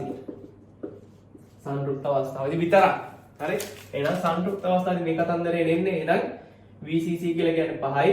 IC තමයි සොයාගන්න RC 5 කිලෝ 10 3යි. ඒතර අපිට එනවා එහෙනම් IC සමානයි 1 මිලි ඇම්පියර් කියලා තමයි පැහැදිලිද? එහෙනම් IC 1 මිලි ඇම්පියර් තමයි උත්තරේ එන්න ඕන. එන උත්තරේ අංක 2 එන්න ඕන. හරි? අපි අද 39 වෙනි ගානේ 39 වෙනි උත්තරේ අංක 2 එන්න ඕන. අර කලින් හදපු විදිහේ අවුල මොකද්ද? ක්‍රියාකාරී අවස්ථාවේ නෙමෙයි මේ ට්‍රාන්සිස්ටරේ තියෙන්නේ කියන එක තේරුම් ගන්නයි ඕනේ. එක ගාන හැදුවාම තේරෙනවා. හැබැයි 50 මිලි ඇම්පියර් උත්තරේ ආපු ගමන් උත්තරේ ගැහුවොත් ඒක තේරෙන්නේ නැහැ. චුට්ටක් බලන්න ඕනේ මේක ක්‍රියාකාරී අවස්ථාවේද තියෙන්නේ මේ උත්තරේ වළංගුද කියන එක බලන්න. වළංගු වෙන්න නම් මේක මෙතෙන්ට ආදේශ කරාම හරියන්න ඕනේ. හදිසියවත් මේක ආදේශ කරාම උත්තරේ අපිට ආවනම් 4 වෝල්ට් කියලා ඉතින් හරි වෙන්නේ ක්‍රියාකාරී අවස්ථාවේ න අවුලක් නැහැ. හැබැයි දැන් එහෙම නෙමෙයිනේ ආවේ 250 කියන්නේ වෙන්න බැරි උත්තරයක් නේ ආවේ. 5ට වඩා එකක් හරි වැඩි නම් වෙන්න බැරි උත්තරයක්. හරි? එහෙනම් සංතෘප්ත අවස්ථාවේ තමයි තියෙන්නේ. පැහැදිලිද? හරි. දැන් එහෙනම් ඒ කතාවත් හරි. දැන් එනවා අපි 40ට. 40 ප්‍රශ්නේ. 40 ප්‍රශ්නේ නම් චුට්ටක් හිතලා කරන්න ඕන ප්‍රශ්නයක්. හරි? 40 ප්‍රශ්නේ කියලා කියන්නේ අපි හිතලා කරන්න ඕන ප්‍රශ්නයක්. මේකේ තියෙනවා ආලෝක විමෝචක ඩයෝඩයක්. නැත්නම් LED එකක් අපි දන්න විදිහට කිව්වා. LED එකක් සාමාන්‍ය බල්බ් එකකින් වෙනස්. අපි දැන් සාමාන්‍ය සූත්‍රිකා බල්බ් එකක් වගේ ගත්තොත් එහෙම. එයාගේ වයර් දෙකක් තියෙනවනේ. ওই වයර් දෙක අපි සාමාන්‍ය සූත්‍රිකා බල්බ් එක කියන්නේ මම පොඩි අපි බැටරි වලට ගහන බල්බ් තියෙන්නේ. බැටරි වලට ගහන බල්බ් ගත්තොත් එහෙම අරව ගහන ප්‍රත්‍යවර්ත වෝල්ට් 10 වලටනේ. හරි? සාමාන්‍ය අපි චූටි බල්බ් එකක් ගත්තොත් එහෙම මේ බැටරි වලට හරියට පොඩි කාලේ පත්තු කරන්නේ. අර මේ වෝටර් වයර් කෑල්ලක් වටේට උතර කෑල්ල අනිත් කෑල්ල පස්සට වගේ දාලා පත්තු කරන්නේ. අන්නේ බල්බ් එකක් අපි ගත්තොත් එහෙම. හරි. ওই බල්බ් එකක් ගත්තට පස්සේ ওই බල්බ් එකේ අපි අග්‍ර සම්බන්ධ කරනකොට අපි බලනවාද මේකට දාන මේකට රින කියලා බලනවාද? නෑ අපි හිතන විදිහට සම්බන්ධ කරලා මේ මල්ලල්ල පත්තු කරනවා. හරි. ඒ කියන්නේ අග්‍ර මාරුණා කියලා, ඒ කියන්නේ දන් රින මාරුණා කියලා බල්බ් එක පත්තු නොවී තියෙන්නේ නෑ සූත්‍රිකා බල්බ් එක. හරි. සූත්‍රිකා බල්බ් එක එහෙම කතන්දරයක් නෑ. අග්‍ර මාරු කරා කියලා පත්තු නොවී තියෙන්නේ නෑ. හැබැයි LED බල්බ් එකක් ගත්තොත් එහෙම ඕකේ මේ එක අග්‍රයක් දිග එක අග්‍රයක් කොටයි විදියට එන්නේ කොහොමද? ඔක ඉතින් අර පොඩි ගාල්ලා මේ මල්ලල්ල කඩලා දාන්න. එතකොට දිගේ එකයි කොට එකයි හොයාගන්න බෑ. හැබැයි නිෂ්පාදකයේ වන්නේ එහෙම. හරි. එතකොට මේ LED එක මේ LED එකක් හදාගන්න අපි ඩයෝඩ් එකක් ඉන්නේ. හරි. විශේෂ ක්‍රියාවලියකට ලක් කරලා. එතකොට මේ ඩයෝඩ් එකක් මේ තියෙන්නේ. එතකොට මේ LED එකක් පත්තු වෙන්න නම් අනිවාර්යෙන් මේ ඩයෝඩ් එක පෙර නැමුරු වෙන්න ඕනේ. එතකොට LED එක පත්තු වෙන්නේ මේ පැත්තට වැඩි විභවයක් මේ පැත්තට අඩු විභවයක් ලැබුණාම විතරයි. පැහැදිලි? එහෙනම් මේක පෙර නැඹුරු වුණාම විතරයි LED එක පත්තු වෙන්නේ. يعني දෙපැත්තට මේම කරගෙන LED පත්තු කරන්න බෑ. පැහැදිලිද? එහෙනම් LED එකක් පත්තු වෙන්න නම් එයාගේ මොකද වෙන්න ඕනේ? එයා පෙර නැඹුරු වෙන්න ඕනේ. කියන්නේ ඇනෝඩයට වැඩි විභවයක්, කැතෝඩයට අඩු විභවයක් ලැබිය යුතුමයි. එයා හරහා ධාරාවක් යන්නත් ඕන. නැත්නම් ධාරාවක් යන්න නැත්නම් මෙයා පත්තු වෙන්නේ නැහැ. හරි. ඒතර අපිට කියලා තියෙන මෙන්න මෙහෙම සැකස්මක් තියනවලු. මේ විදිහට සැකස්මක් තියනවලු. A කියලා එකක් තියනවලු, B කියලා එකක් තියනවලු. ඊට පස්සේ මේ පැත්තේ තමයි LED එක තියෙනවා කියලා කියන්නේ. මෙතන තියෙනවලු LED එක. මේක LED එකක් කියලා අංගවන්න මේ විදිහට ඉතල දෙකක් දාලා තියෙනවා. සංකේතනේ. ඒතර මෙන්න මේ කොටුව තමයි P කියලා කියන්නේ. මේ P ගේ ඇතුලේ තියෙන්නේ මොකක්ද කියලා තමයි අහන්නේ. මේක සීලු මේක ඩීලු. හරි. දැන් මම කිව්වේ LED එක පත්තු වෙන්න ඕන නම් LED එක පෙර නැඹුරු වෙන්න ඕනේ. LED එක හරහා ධාරාවක් යන්නත් ඕන. හරි. ඊට පස්සේ අපිට කියනවා හරි. මෙහෙම කියනවා. A හා B අතරට බැටරිය අග්‍ර මාරු කළ විටද P පෙට්ටිය මගින් මාරු කළ විටද P පෙට්ටිය තුල ඇති පහතු කුමන පරිපතයට ආලෝක විමෝචක බලන එක දාන්න පුළුවන්ද කියලා යන්න. ඒ කියන්නේ මෙන්න මෙතෙන්ට අපි තියනවා කෝෂයක්. මෙතෙන්ට දාන කෝෂය අපි කොයි පැත්තටද දැම්මත් ඒ කියන්නේ මෙහෙම තිබ්බත් මෙහෙම තිබ්බත් මේකේ අග්‍ර අපි කොයි විදියට මාරු කරත් මෙහෙම අග්‍ර මාරු කරනකොට බල්බ් එක නිවෙන්න බෑ. ඒ කියන්නේ අග්‍ර කොහොම පැත්තට තිබ්බත් බල්බ් එක පත් වෙලා තියෙනවා. හරි? ඒ කියන්නේ මේක LED එකක් වුණාට අග්‍ර මාරු කරාම බල්බ් එක නිවෙන්න බෑ. ඒ කියන්නේ මේ ඇතුලෙන් මොකක් හරි වැඩක් කරලා තමයි මේ වැඩේ කරගන්න වෙන්නේ. එතකොට මේ ඇතුලේ වෙන වැඩේ කරන්න පුළුවන් කාටද කියලා තමයි අහන්නේ. Xටද Yටද Zටද කියලා තමයි අහන්නේ. හරි? අපි බලමු. එතකොට පළවෙනි උත්තරේ X ඔය විදිහට තමයි තියෙන්නේ. එතකොට මෙතන තියෙනවා ඩයෝඩ් එකක්, මෙතන තියෙනවා ඩයෝඩ් එකක්. හරි. එතකොට මෙතෙන්ට තමයි ආලෝක විමෝචක ඩයෝඩ් එන්නේ. මම ඒකත් අඳින්නම් ඕන. මේක තමයි LED එක. හරි. ඔක තමයි LED එක. මෙතන තියෙනවා ප්‍රතිපලය. හරි. දැන් මෙතෙන්ට ඉතින් අපි කෝෂය සෙට් කරනවා මේ පැත්තට. හරි. අපි කෝෂය සෙට් කරනවා කියලා හිතමු. මේ පැත්තට සෙට් කරනවා. හරි. කෝෂය ඕව සෙට් කරනවා. හරි. දැන් ඊතර වැඩි විභවයේ උඩට අඩු විභවයේ යටට. හරි. දැන් මේ ඩයෝඩ් දෙක ගැන අපිට මොකුත් කියලා නැහැ. අපි හිතුව මේ ඩයෝඩ් දෙක පරිපූර්ණ ඩයෝඩ් කියලා හිතනවා. ඒතර පරිපූර්ණ ඩයෝඩ් කියලා කියන්නේ තනිකරම ස්විච් එකක්. ඒ කියන්නේ පරිපූර්ණ ඩයෝඩ් එකක් කියලා කියන්නේ මොකක්ද එන? එයා පසු නැඹුරු වුණොත් එහෙම පරිපූර්ණ ඩයෝඩ් එකක් පසු නැඹුරු වුණොත් එහෙම එතනින් පරිපති විසන්ධි වෙලා තියෙන. ඒ කියන්නේ ඒක හරහා ධාරාව යන්නේ නැහැ. ඒකේ ප්‍රතිරෝධය අනන්තයි. හැබැයි පරිපූර්ණ ඩයෝඩ් එකක් පෙර නැඹුරු වුණොත් එහෙම එයා හරහා ධාරාව හොඳින් ගමන් කරනවා. එයාගේ ප්‍රතිරෝධය පෙර නැඹුරු ප්‍රතිරෝධය බිඳුවක් වෙනවා. පෙර නැඹුරු වල ඊයාගේ විභවාන්තරයත් බිඳුවක් වෙනවා. පැහැදිලිද? හරි. එතකොට එනම් මේවා තනිකරම ස්විච් කියලා අපිට හිතන්න පුළුවන්. එතකොට මේ අවස්ථාවේදී මේ ඩයෝඩේ ධන හම් වෙනවා, මේක ඍණ හම් වෙනවා. එතකොට මේක මොකද වෙන්නේ? පෙර නැඹුරු ඩයෝඩ් එකක්, මේක පසු නැඹුරු වෙනවා. මේකට ධන හම් වෙනවා, මේක ඍණ හම් වෙනවා, මේක පසු නැඹුරු වෙනවා. හරි. එතකොට මේ පරිපතේදී මොකද වෙන්නේ? මේ පරිපතේ ධාරාව යන්නේ මෙතනින් එන ධාරාව මෙතනින් ගිහිල්ලා මෙතෙන්ට එනවා. ඉච්චරයි වෙන්නේ. මේ පැත්තට ධාරාව යන්නේ නැහැ. එතකොට මෙයා පෙර නැඹුරුන පසු නැඹුරුන මෙයා පත්තු වෙන්නේ නැහැ. හරි. මෙයා පෙර නැඹුරු වෙනවා. හැබැයි මේක හරහා ධාරාව යන්නේ නැහැ. මේක පරිපූර්ණ ඩයෝඩ් එකක් හිතුවොත් මේ පරිපතේ මේ පැත්තට විතරයි ධාරාව යන්නේ. හරි හරහා ධාරාව යන්නේ නැහැ. ඒක නිසා මේ පරිපතේ හරියන්නේ නැති පරිපතයක් තමයි මේ තියෙන්නේ. මේ පරිපතේ ගැලපෙන්නේ නැහැ වැඩේ. පත්තු කරන්න බෑ මෙයා. හරි. ඊට පස්සේ මේක අපි අග්‍ර මාරු කරනවා. මේ පැත්ත ඍණ කරනවලු අනිත් පැත්ත ධන කරනවලු. ඍණ ධන. දැන් මොකද වෙන්නේ? දැන් මොකද වෙන්නේ පරිපතේ? දැන් මේ කියපු කතාව තමයි වෙන්නේ ආයෙත් පාර. හැබැයි වෙන තැනකින් වැඩේ වෙන්නේ දැන්. හරි? එකම වැඩේ දැන් වෙන තැන වෙනස් වෙනවා. කොහෙන්ද දැන් වැඩේ වෙන්නේ? මේ ඩයෝඩ් එක ඕම අය කරාට පස්සේ දැන් මේ ඩයෝඩ් එකේ මෙතෙන්ට හම්බෙන්නේ වැඩි යුදේ මෙතෙන්ට අඩු. මෙතෙන්ට වැඩි මෙතෙන්ට අඩු. දැන් කවුද පෙර නැඹුරු වෙන්නේ? මෙන්න මේ මිනිස්සයා තමයි දැන් පෙර නැඹුරු වෙන්නේ. ඒතර මෙයා පෙර නැඹුරු වුණාම පරිපතේ ධාරාව යන්නේ කොහොමද? මෙයා පසු නැඹුරු වෙන්නේ. මෙයා හරහා ධාරාව යන්නේ නැහැ. මෙයා හරහා ධාරාව යන්න පුළුවන්. ඒතකොට ධාරාව මෙහෙම ගිහිල්ලා මෙහෙ යන්නේ මෙතනින් ගිහිල්ලා ඔහොම එනවා. මෙයා කොහොමද දැන් පසු නැඹුරු වෙන්නේ? ඇයි මේ පැත්තට ධන මේ පැත්තට ඉන්නේ. එතකොට කලින් අවස්ථාවේ ළමේ වැරදිලා හරි මේකත් පත් වෙනවා කියන හිතුවොත් එහෙම හැබැයි දෙවෙනි අවස්ථාවේ මේක කොහොමවත් පත් වෙන්න විදියක් නැහැ. එහෙනම් මේ පළවෙනි උත්තරේ x කියන කෙනා වැරදි. x අවස්ථාව අපිට ගන්න බෑ. ඊට පස්සේ බලන්න y අවස්ථාවේදී y අවස්ථාව. හරි එහෙනම් x වැරදි. හරි. ඊට පස්සේ y අවස්ථාව බලන්න.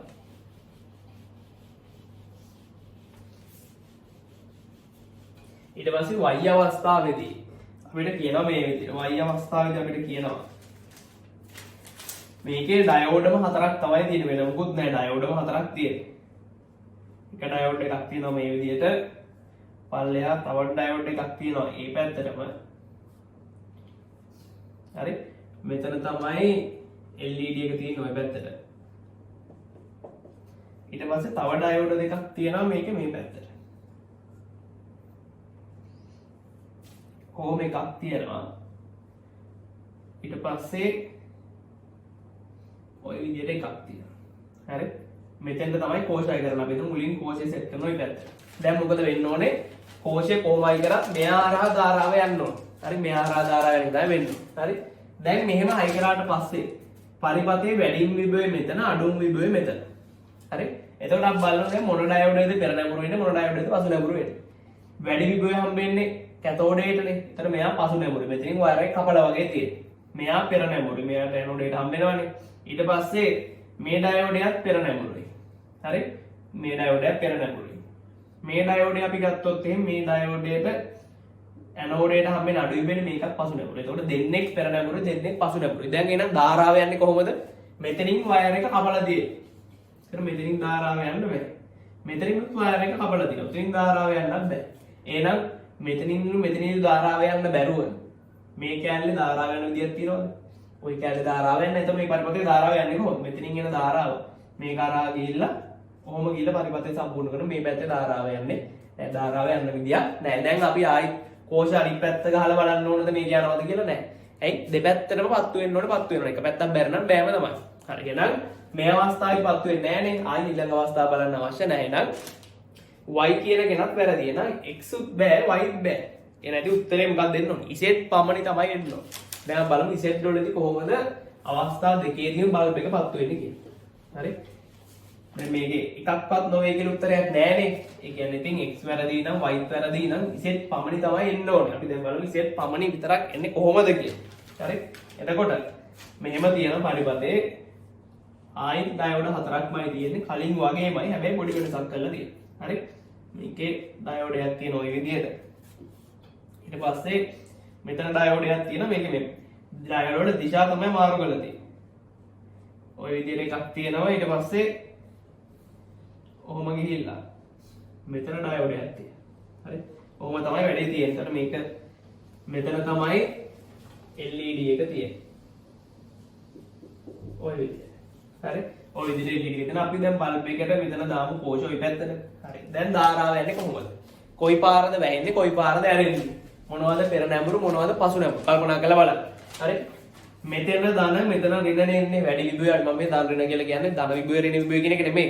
ධන වැඩි ධන කියන්නේ වැඩි විභවය ඍණ කියන අඩු විභවය අදහසින් ගන්න. වැඩි විභවය තියෙන්නේ මෙතන. ඒතර මෙයා පෙර නැඹුරුයි. මෙයා පසු නැඹුරුයි. මෙතන වැඩි විභවය හම්බෙන්නේ.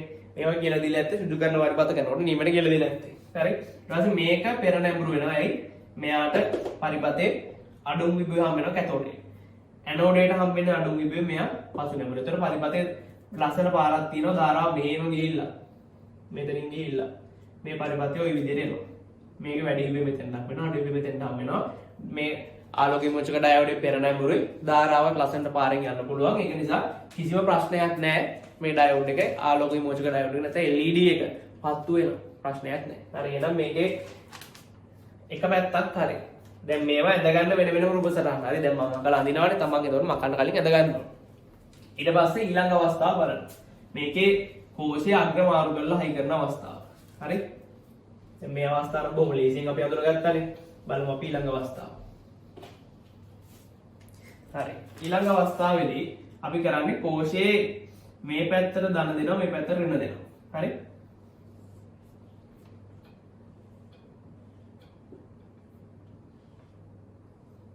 හරි ඔය විදිහට. දැන් මොකද වෙන්නේ? දැන් පරිපතේ වැඩිම විභවය තියෙන්නේ මෙතන. ධන මේ පැත්තට තමයි අඩුම විභවය හම්බෙන්නේ. හරි? එතකොට මේ ඩයෝඩ් එක පසු නැඹුරු වෙනවා. මේ ඩයෝඩ් එකත් පසු නැඹුරු වෙනවා. මේක පෙර නැඹුරු වෙනවා. මේක පෙර නැඹුරු වෙනවා. වැඩිම විභවය ඇනෝඩයට අඩුම විභවය කැතෝඩයට. මේ දෙන්න පෙර නැඹුරු. දැන් ධාරාව යන්නේ කොහොමද? දැන් පරිපතේ ධාරාව ධන වලින් ඍණ ධන ඉඳන් ඍණ වලට යන්නේ. මෙතනින් එනවා. මේ පාරේ යන්න බෑනේ. මෙහෙම ගිහිල්ලා ඔහොම ගිහිල්ලා මෙතනින් ඇවිල්ලා මෙතනින් ඇවිල්ලා ඔහොම ගිහිල්ලා. ඒතර වැඩි විභවය මෙතෙන්ටත් හම්බ වෙනවා. මෙහෙම ගිහිල්ලා. ඔහොම ඇවිල්ලා. මේ පාරේ යන්න බෑනේ. මේ පාරෙන් යනවා.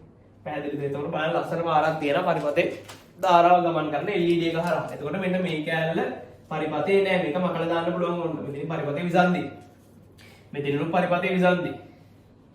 දැන් ඉතින් මේ ආයිත් තියෙන අර පළවෙනි එකේම වගේ සටහනක් තමයි මේක පොඩ අම්බරලා තමයි තියෙන්නේ. මෙහෙම කරලා ආරව ගත්තා නම් කලින් රූප සටහන වගේම එකක් තමයි තියෙන්නේ. පැහැදිලිද? එතකොට ඔන්න ඔය විදිහට තමයි මේ අවස්ථාවේදී ධාරාව යන්නේ. මෙතන සම්බන්ධයක් නැහැ පන්නලා තින්නේ උඩින්. හරි. ඒතර එන උත්තරේ එන්නේ මොකක්ද අපිට? උත්තරේ එන්නේ ඉසෙත් පමණක් සත්‍යයෙන් උත්තරේ අංක 5 තමයි එන්නේ. උත්තරේ අංක 5. හරි? ඉලෙක්ට්‍රොනික ගණන් හරි ලේසි. හරියට තීරටික ඔළුවේ තියෙන්නයි ඕන. ඊට පස්සේ බලන්න 41 වෙනි ගාන. ඊට පස්සේ 41.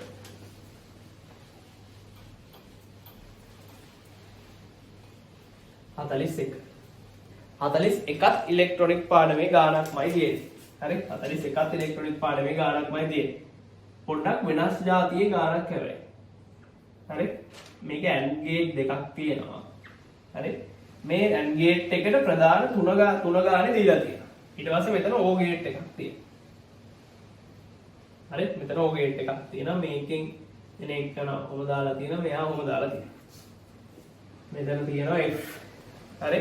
ඊට පස්සේ මේකේ I1 කියලා ප්‍රධානයක් ඔතනින් දෙනවා. ඊට පස්සේ I2 කියලා එක්කෙනෙකුත් දෙනවා. මෙතන අනිත් ටික අපි හදගෙන ඉමු.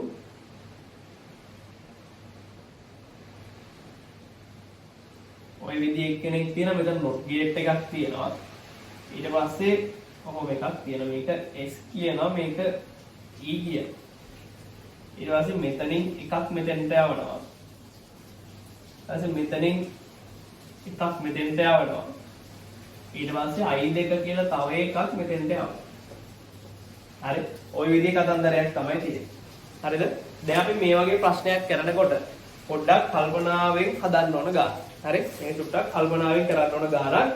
මේක ලොජික් ගේට් ගානක්. සාමාන්‍යයෙන් අපි මේ වගේ මේක විශේෂ අවස්ථා මේ වගේ ගාන කොටසක් අපිට තියරි වලදී සාමාන්‍යයෙන් එකපාරට අහු වෙන කොටසක් නෙමෙයි. හරි? අපි ඒක නිසා බොහොම කල්පනාවෙන් හදනවා. E සමානයි 1 වන විට. හරි? E සමානයි 1 සහ S සමානයි බිංදුව. E කියන එක නා 1යි. දැන් මම මේක දැම්මොත් මෙතෙන්ට එන්නේ I1. මේ තියෙන S නේ. ඒතර මෙතෙන්ට එන්නේ S bar. S ගේ not එක. ඊට පස්සේ මෙතෙන්ට එනවා E1. මේක ගත්තොත් එහෙනම් මෙතෙන්ට කෙලින්ම I2 S E. මේකේ එතකොට ওই ටිකේ තමයි යන්න ගන්නේ. يعني මෙතනින් එළියට එන්නේ I2.S.E. මෙතනින් එළියට එන්නේ I1.S bar.E. හරි? දැන් එතකොට අපි මේ විදිහට ප්‍රතිදාන ටික දාගත්තට පස්සේ ඊට පස්සේ මේ දෙකේ එකතුව තමයි F විදිහට එන්නේ. හරි? මේක දෙක ඕ එකක් කරහාට යන්නේ. හරි? දැන් අපි බලනවා මේ ගානේ කියලා තියෙන අවස්ථාව. ගානේ කියනවා E සමානයි 1යි S සමානයි බිංදුවයි. හරි? එතකොට මුලින් අපි බලනවා E සමානයි 1නේ. එතකොට මේක 1යි මේකත් 1යි. හරි? ඊට පස්සේ S සමානයි බිංදුව. එතකොට S සමානයි බිංදුව වුණාම මොකද වෙන්නේ? මේ ප්‍රකාශයෙන් මේක බිංදුව වුණාම මේ තුන් දෙනාගේ උත්තරේ බිංදුව එන්නේ. يعني මෙතනින් එන්නේ බිංදුව. ඇයි ඒ? AND එකක් නේ තියෙන්නේ. AND වල උත්තරේ එකක් වෙන්න නම් ඔක්කොම එක වෙන්න ඕන. එකක් හරි බිංදුව වුණොත් එහෙම උත්තරේ බිංදුව වෙනවා. හරි. ඊට පස්සේ S කියලා කෙනා බිංදුව නම් S බා කියලා කියන්නේ එකයි. එතකොට මෙයත් එකයි මෙයත් එකයි. ඒතර I1 මේ දෙකෙන් ගුණ වුණාම උත්තරේ කීයද? I1. එහෙනම් උත්තරේ කීය දෙන්නේ අපිට මේ පළවෙනි අවස්ථාවේ F සමානයි I1 කියන කතන්දරේ හරි. F සමානයි I1 කියන කතන්දරේ හරි. එතකොට එහෙනම් ඒ ප්‍රකාශනේ හරි. ඊට පස්සේ B ප්‍රකාශනයේ E සමානයි 1 සහ කලින් වගේමයි E1 S සමානයි 1. දැන් S සමානයි 1ලු. ඒතර S සමානයි 1 වුණාම මෙයත් 1යි මෙයත් 1යි. ඒතර මෙතනින් එන්නේ I2. එතකොට S 1යි නම් S බා කීයද? S ගේ ඩෑෂ් එක නැත්නම් S ගේ නොට් එක කීයද? බිඳුව. එතකොට මෙතනට එනවා බිඳුව. ඒතර I1.0.1 කියලා කියන්නේ බිඳුවයි. එකක් හරි බිඳුව නෝ බිඳුව වෙනවනේ. එහෙනම් මෙතනින් තමයි දැන් බිඳුව එන්නේ. එහෙනම් දැන් උත්තරේ කීයද? x සමානයි I2. බොහොම ලේසි. හරි. උදැන්න එක ලේසි. ඒතර දැන් එනම් Aත් හරි Bත් හරි. දැන් බලමු C. C ගේ කියනවා E සමානයි බිඳුව උට. E සමානයි බිඳුව විට S සහ I1 I2 කුමක්වත් ප්‍රතිදානයේ බිඳුවයි. E බිඳුවක් වුණාම මෙන්න මේ මිනිහා බිඳුවක් වුණොත් එහෙනම් මොකද වෙන්නේ? මේ කැලේ අමතක කරොත් එහෙම මේව අමතක කරොත් එහෙම මේ E බිඳුවක් වුණොත් මොකද වෙන්නේ? මෙයාත් බිඳුව වෙනවා මෙයාත් බිඳුව වෙනවා අනිත් ඒවා මොනවා තිබුණත් උත්තරේ බිඳුව. ඉතින් හරිනේ. AND ගේට් එක එකෙක් බිඳුව වුණොත් එහෙම ඔක්කොම බිඳුව වෙනවා උත්තරේ බිඳුවයිනේ. එකෙක් බිඳුව වුණොත් උත්තරේ බිඳුවයි. ඒතකොට දැන් මේකෙත් එකෙක් බිඳුවයි මේකෙත් එකෙක් බිඳුව. ඒතකොට මේකෙනුත් එන්නේ බිඳුව කොහොම කරත් මේකෙනුත් එන්නේ බිඳුව කොහොම කරත් උත්තරේ එන්නේ බිඳුවමයි කොහොම කරත්. පැහැදිලිද? එහෙනම් මේ S අපි ඊට පස්සේ S වලට I1 I2 කොයි විදිහට වෙනස් කරත් උත්තරේ එන්නේ කියන බිඳුවම තමයි. එහෙනම් E කියන එක බිඳුව වුණොත් වැඩේ ඉවරයි. එතනින් පස්සේ කතා කරන්න දෙයක් නැහැ. උත්තරේ බිඳුව. එහෙනම් Aත් හරි Bත් හරි Cත් හරි. එහෙනම් ABC සියල්ලම සත්‍ය වේ තමයි එන්නේ. හරි? ABC සියල්ලම සත්‍ය වේ. ඊට පස්සේ බලන්න 42 ගන්න.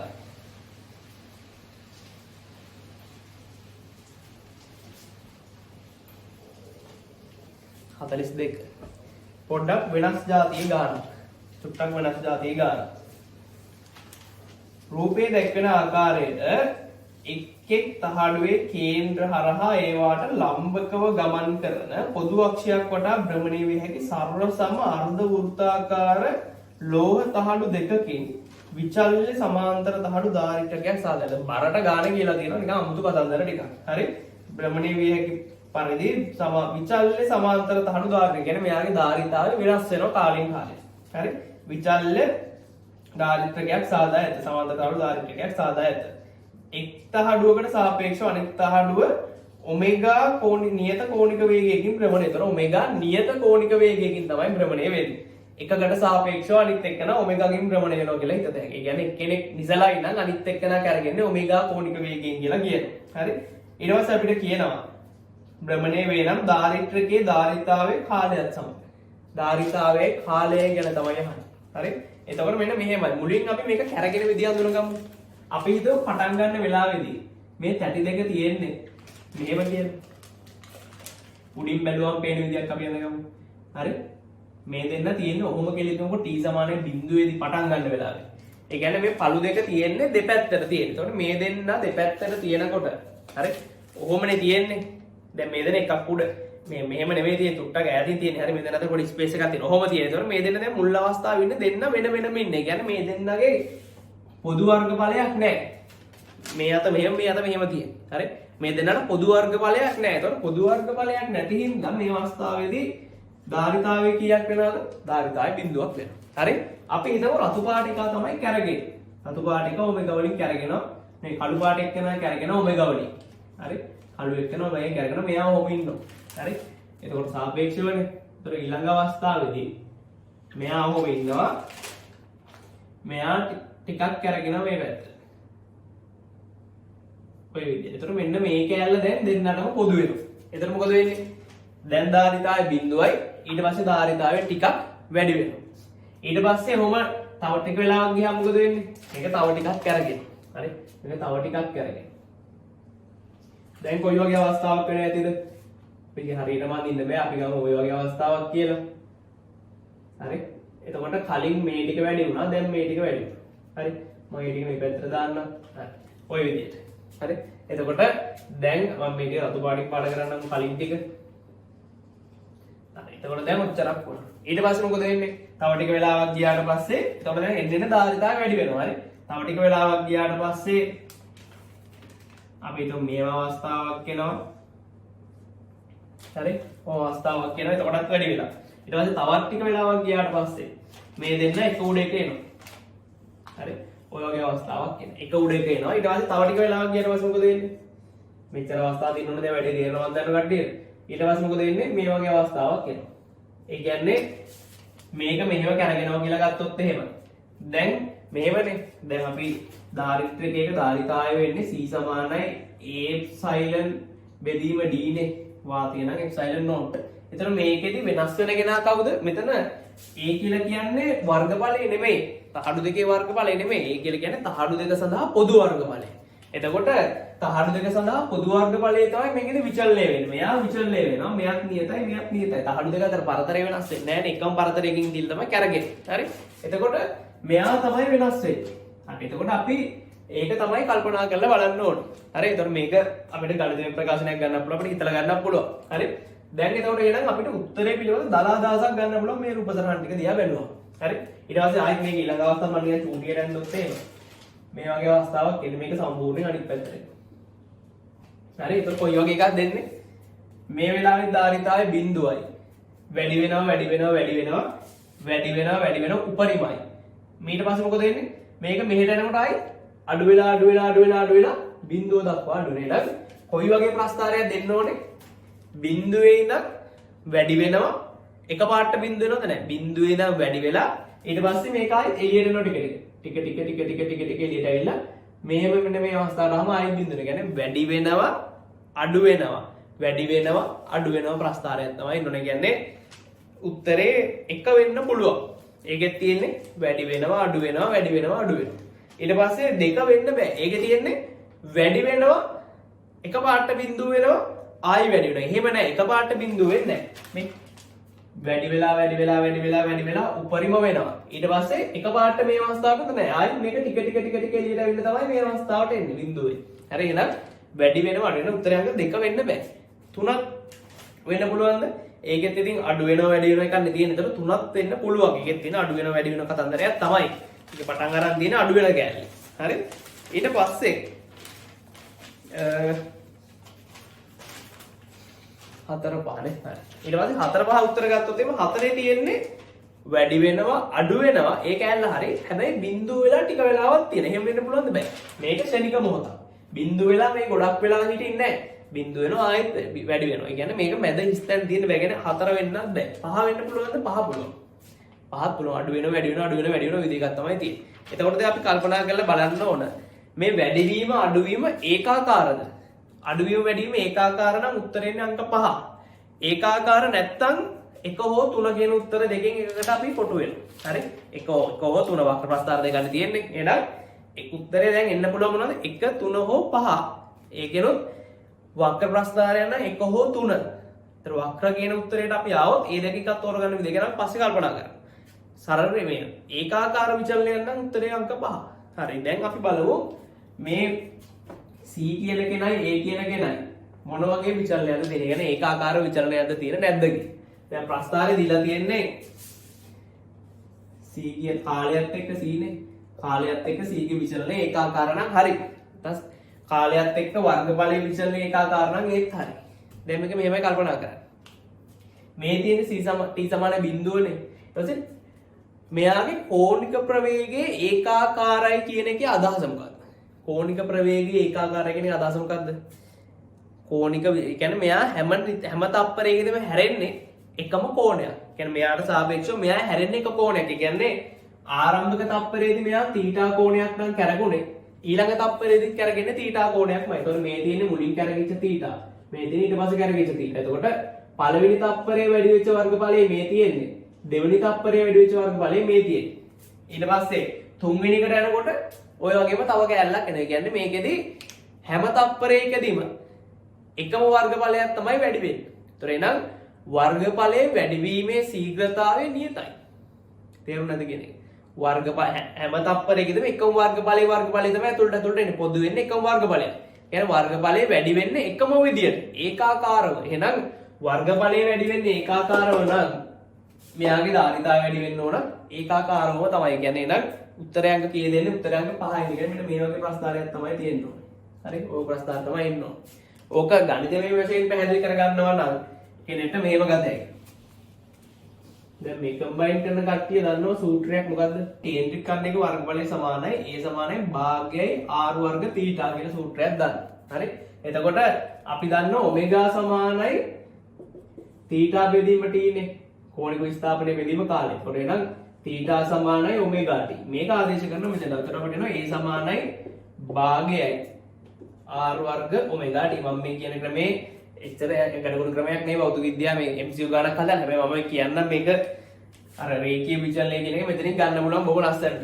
හරි? ඊට පස්සේ අපිට පුළුවන් මෙන්න මෙයාව මෙතෙන්ට ආදේශ කරන්න ඕන. එතන අපි කරනවා c සමානයි. හරි? c සමානයි a කියන තැනට අපිට දාත හැකි භාගයයි r වර්ග ඔමෙගා t එප්සයිලන් නෝට් බෙදීම d. එතන අපි කරනවා c සමානයි. එතන r වර්ග ඔමේගා එප්සයිලන් නෝට් බෙදීම 2යි d වාරයක් t. එතකොට දැන් මෙන්න මෙයයි මෙයයි මොන වගේ කෙනෙක්ද?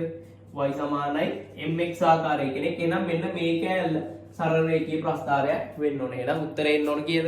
උත්තරේ එන්න ඕන මේක y සමානයි mx දාන 100කට හදලා එතකොට c බිඳුවයි එන්නේ. එතකොට මේ කෑල්ල විතර මේ සමීකරණ වළංගු වෙන්නේ. අඩු වෙන ඒවාට වෙන වෙනම ගන්න ඕන. හරි? එතකොට mx කියලා කියන එකේ මේ ටික නියතයිනේ. එතකොට එන්න ධන අනුක්‍රමණයක් තියෙන ප්‍රස්ථාරයක් කියන අනුක්‍රමණයේ නියත කෙනෙක්. හරි? එතකොට ওই විදිහට මේ ගාන හිතන්න පුළුවන්. පැහැදිලිද? හැබැයි අර කලින් හිතපු ක්‍රමය තමයි වඩාත් සාර්ථකනේ. මොකද මේක භෞතික විද්‍යාව ගානක්නේ. මේ සමීකරණ සහ මේ වගේ දේවල් කරන ඒවා අපිට සාමාන්‍යයෙන් භෞතික විද්‍යාවේ සිලබස් එක ඇතුලේ නෑ. මේ සමීකරණ කොට ගන්නනෙත් නෑනේ අපි. හරි. එතකොට ඔන්න ඔය විදිහේ ක්‍රමයකටත් මේ 42 ගාන අපිට හදා ගන්න පුළුවන්. පැහැදිලිද? හරි.